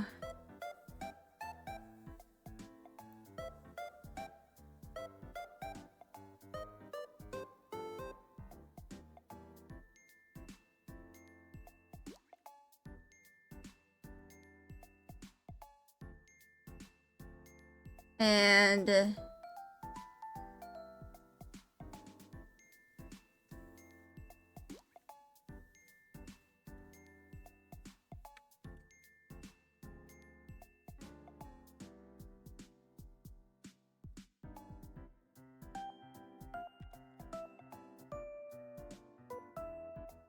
so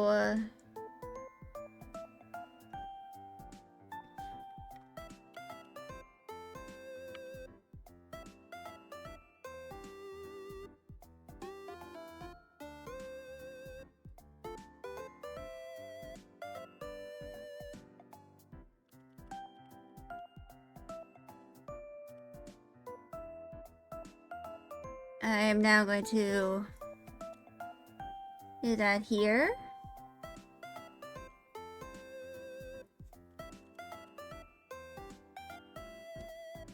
And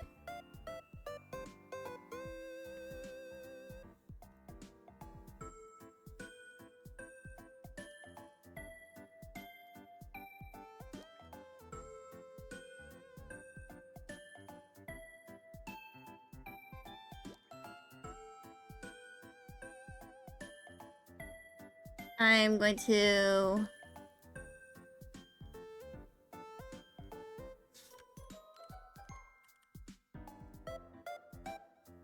I'm going to actually go, so 1, 2, 3, 4, 5.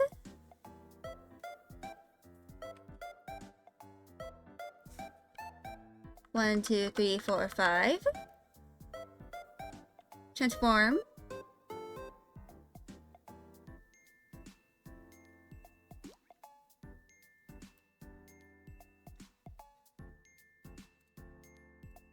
So,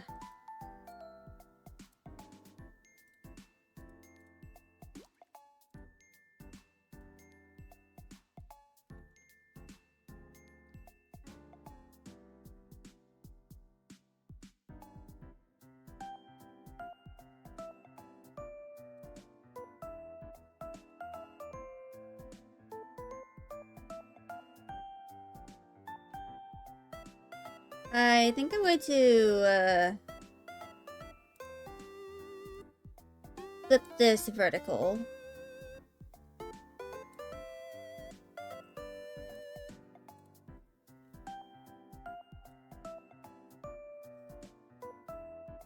And I'm going to move these.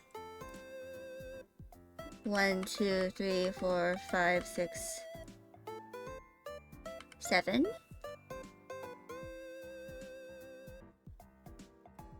One, 2, 3, 4, 5, 6, 7. And then I can move these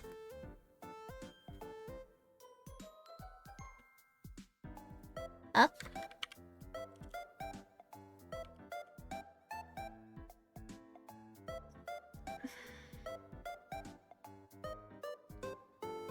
Honestly, I don't know what I'm doing.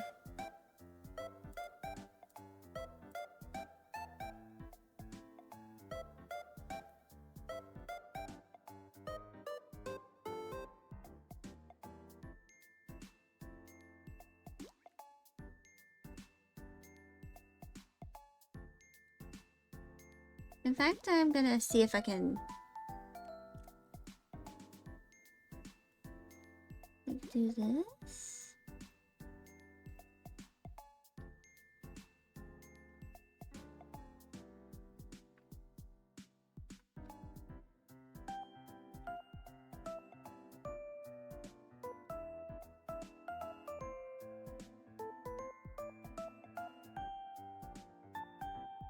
Would that work?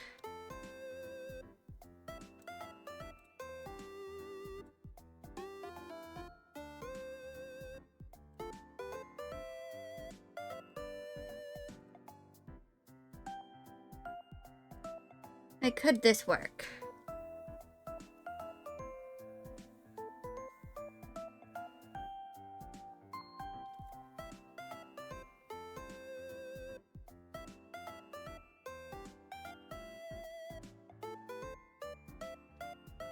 I think this works fine.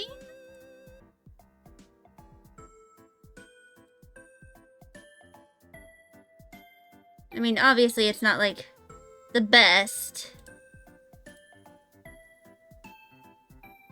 but it does what it does.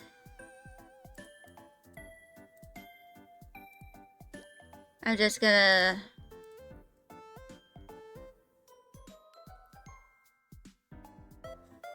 do that.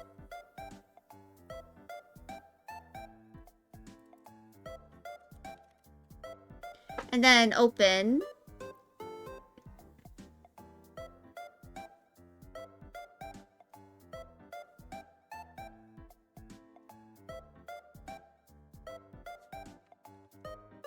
Which I'm going to freehand.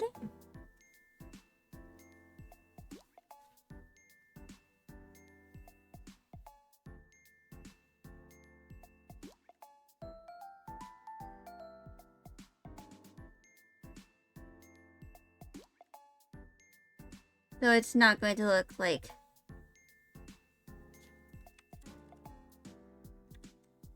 Very good. I am, of course, going to fix these all later.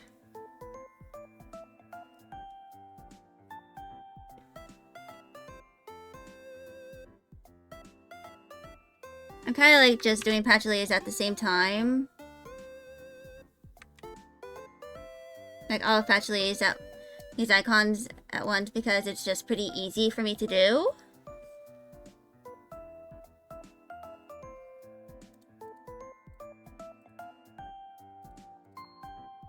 So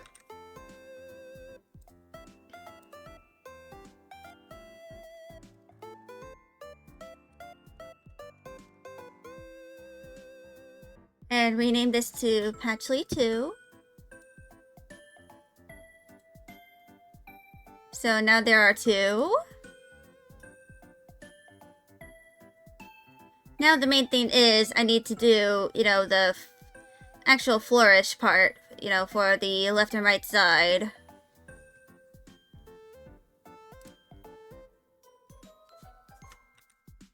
Which, of course, I'm probably going to do that later. Like, on a later date, because these are, like, going to be very complex.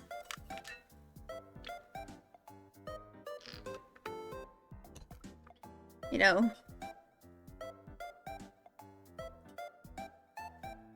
Because, you know, some of these... I might change Osmi's chapter, her section break, to have a lamp in the middle, like a Chinese lamp. You know, like a paper lamp, you know? I don't know.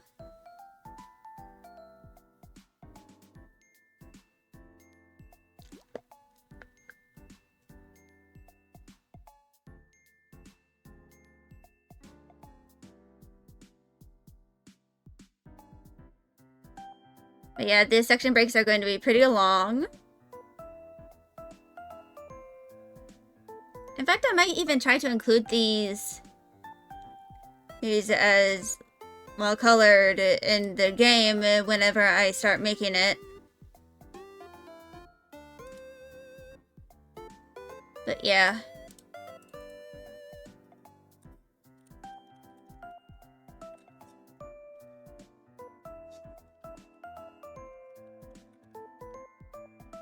So, actually has, you know, 2 arcs centered around her. You know, the very first one and the very end one. I'm going to have them in the same file for Clip Studio. And do both of them, you know, at the same time.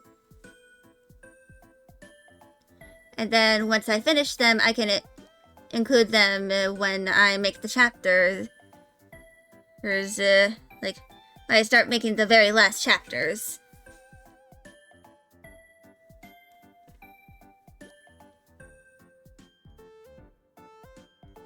Which is probably gonna happen, like the earliest, sometime at the end of this year. Though if I'm going to be honest, it's probably gonna happen sometime next year. Depends on how much time I have for the write-a-thon. You know, over the summer.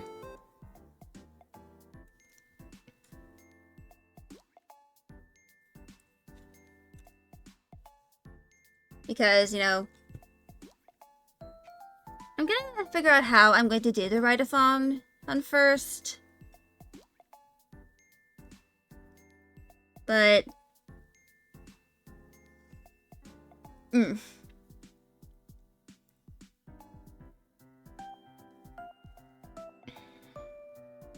not sure. Or, you know. So...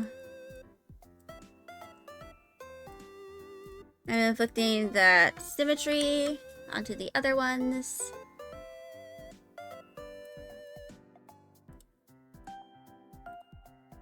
And I'm going to grab the base and just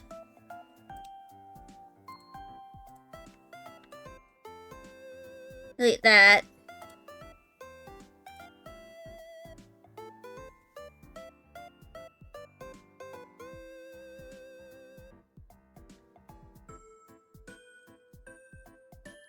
So yeah. That is kind of like what I plan on doing. Of course, I will probably like dedicate a whole stream to like working on some of the section flourishes.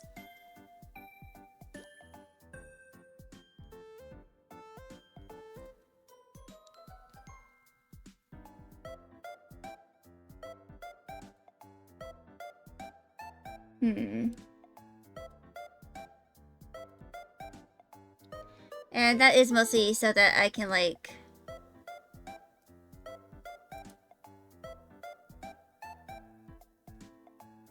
do everything in like a good timely manner first, or like try to get them done in a timely manner.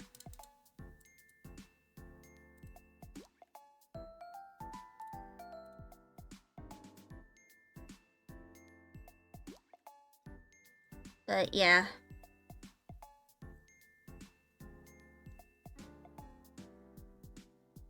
I am of course going to try and get everything related to my 2.0 done in a timely manner. Like I have like 21 days total to work on my model well before my semester begins.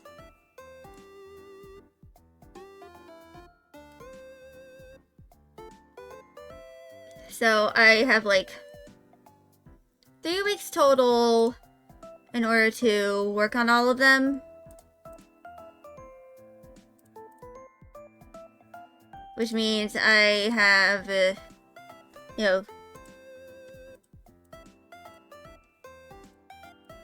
3 weeks total to like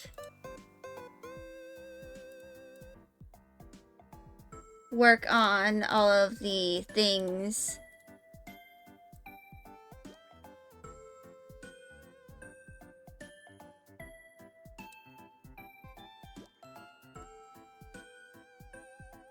And once once those 4 weeks are up,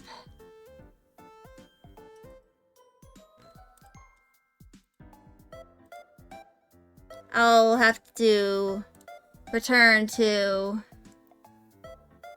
like doing all of my college stuff, which means I won't have a lot of time to stream.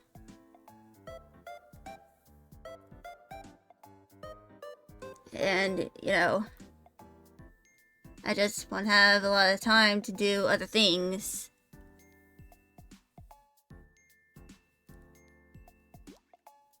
That are outside of, like, my assignments getting done.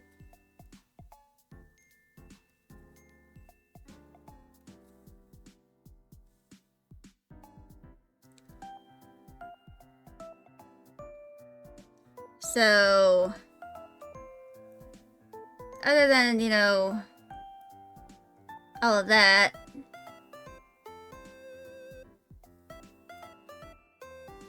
I'm going to try and, stream as much as I am able to, in spite of, me starting college soon. Eventually, I will post on Blue Sky that I am on hiatus. And eventually, once I finish my semester in May, I'll return into, streaming.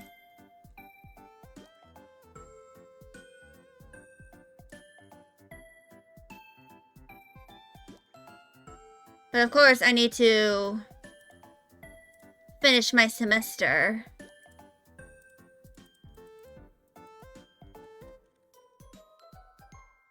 That is, like, the big thing I need to do before I can, like, try and think of, like,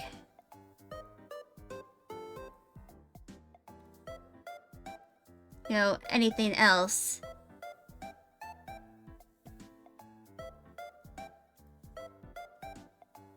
I need to you know, first I need to finish my classes, and when those are done,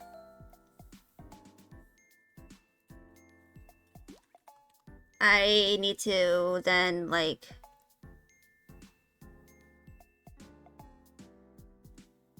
do some of my other things.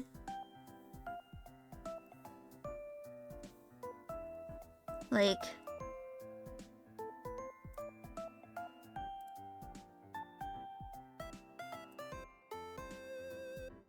I need to, you know, I don't know.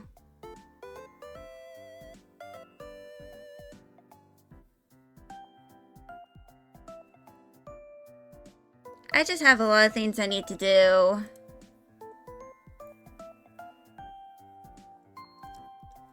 Like, I'm just gonna be so busy, you know, with college and everything. I don't even know if I'll be able to, like,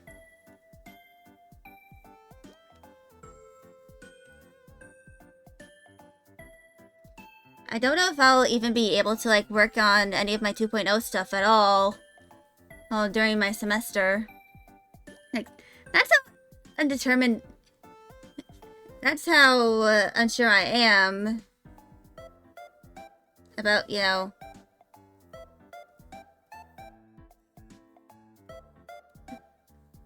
because, you know,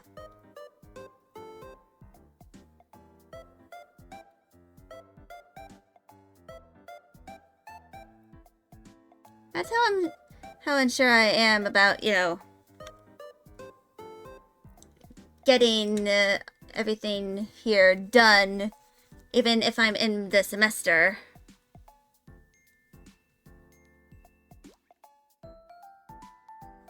It's like that much.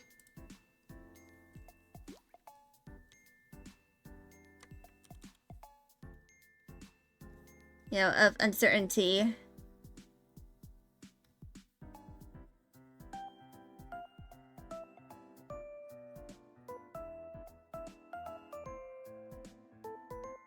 Because, you know, college takes a lot of time.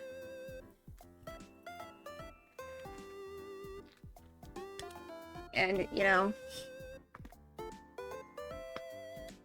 the biggest thing I'm going to try and do is do, like, 2 assignments a day. Like, 1 assignment from one class, another assignment from a different one. But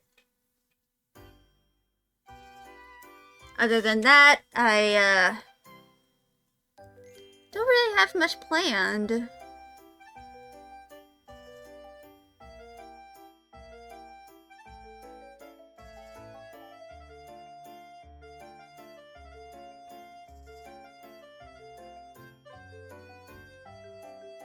You know?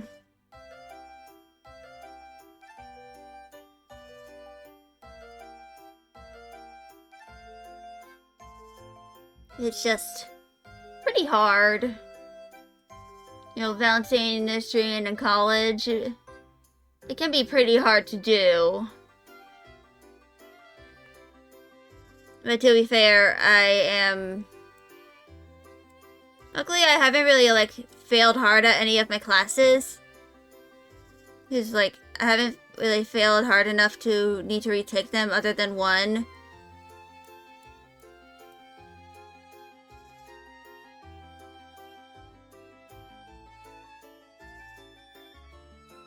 But yeah. That is kind of like just what I plan on doing.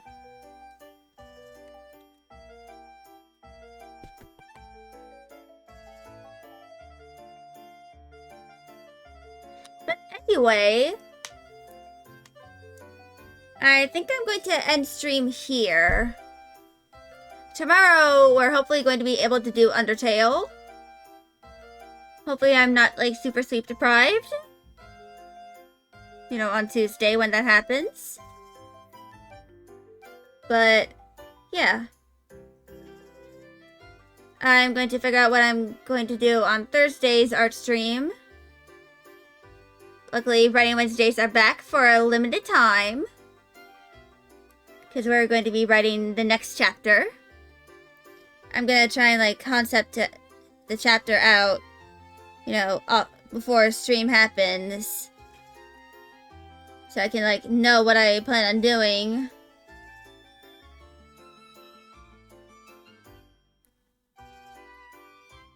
But, yeah. I'm going to be here tomorrow at 1 p.m. EST. That is 1300 for those who use 24-hour clocks. But, yeah. I think I'm going to try and have another snack. Or, like, do my PT exercises early. Because I haven't been able to do them over the past few days. But, yeah. I'm going to try and work on my model after stream.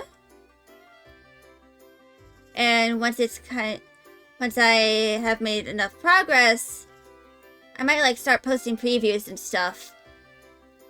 I plan on looking at some tutorials on how to do the arm physics. And, yeah.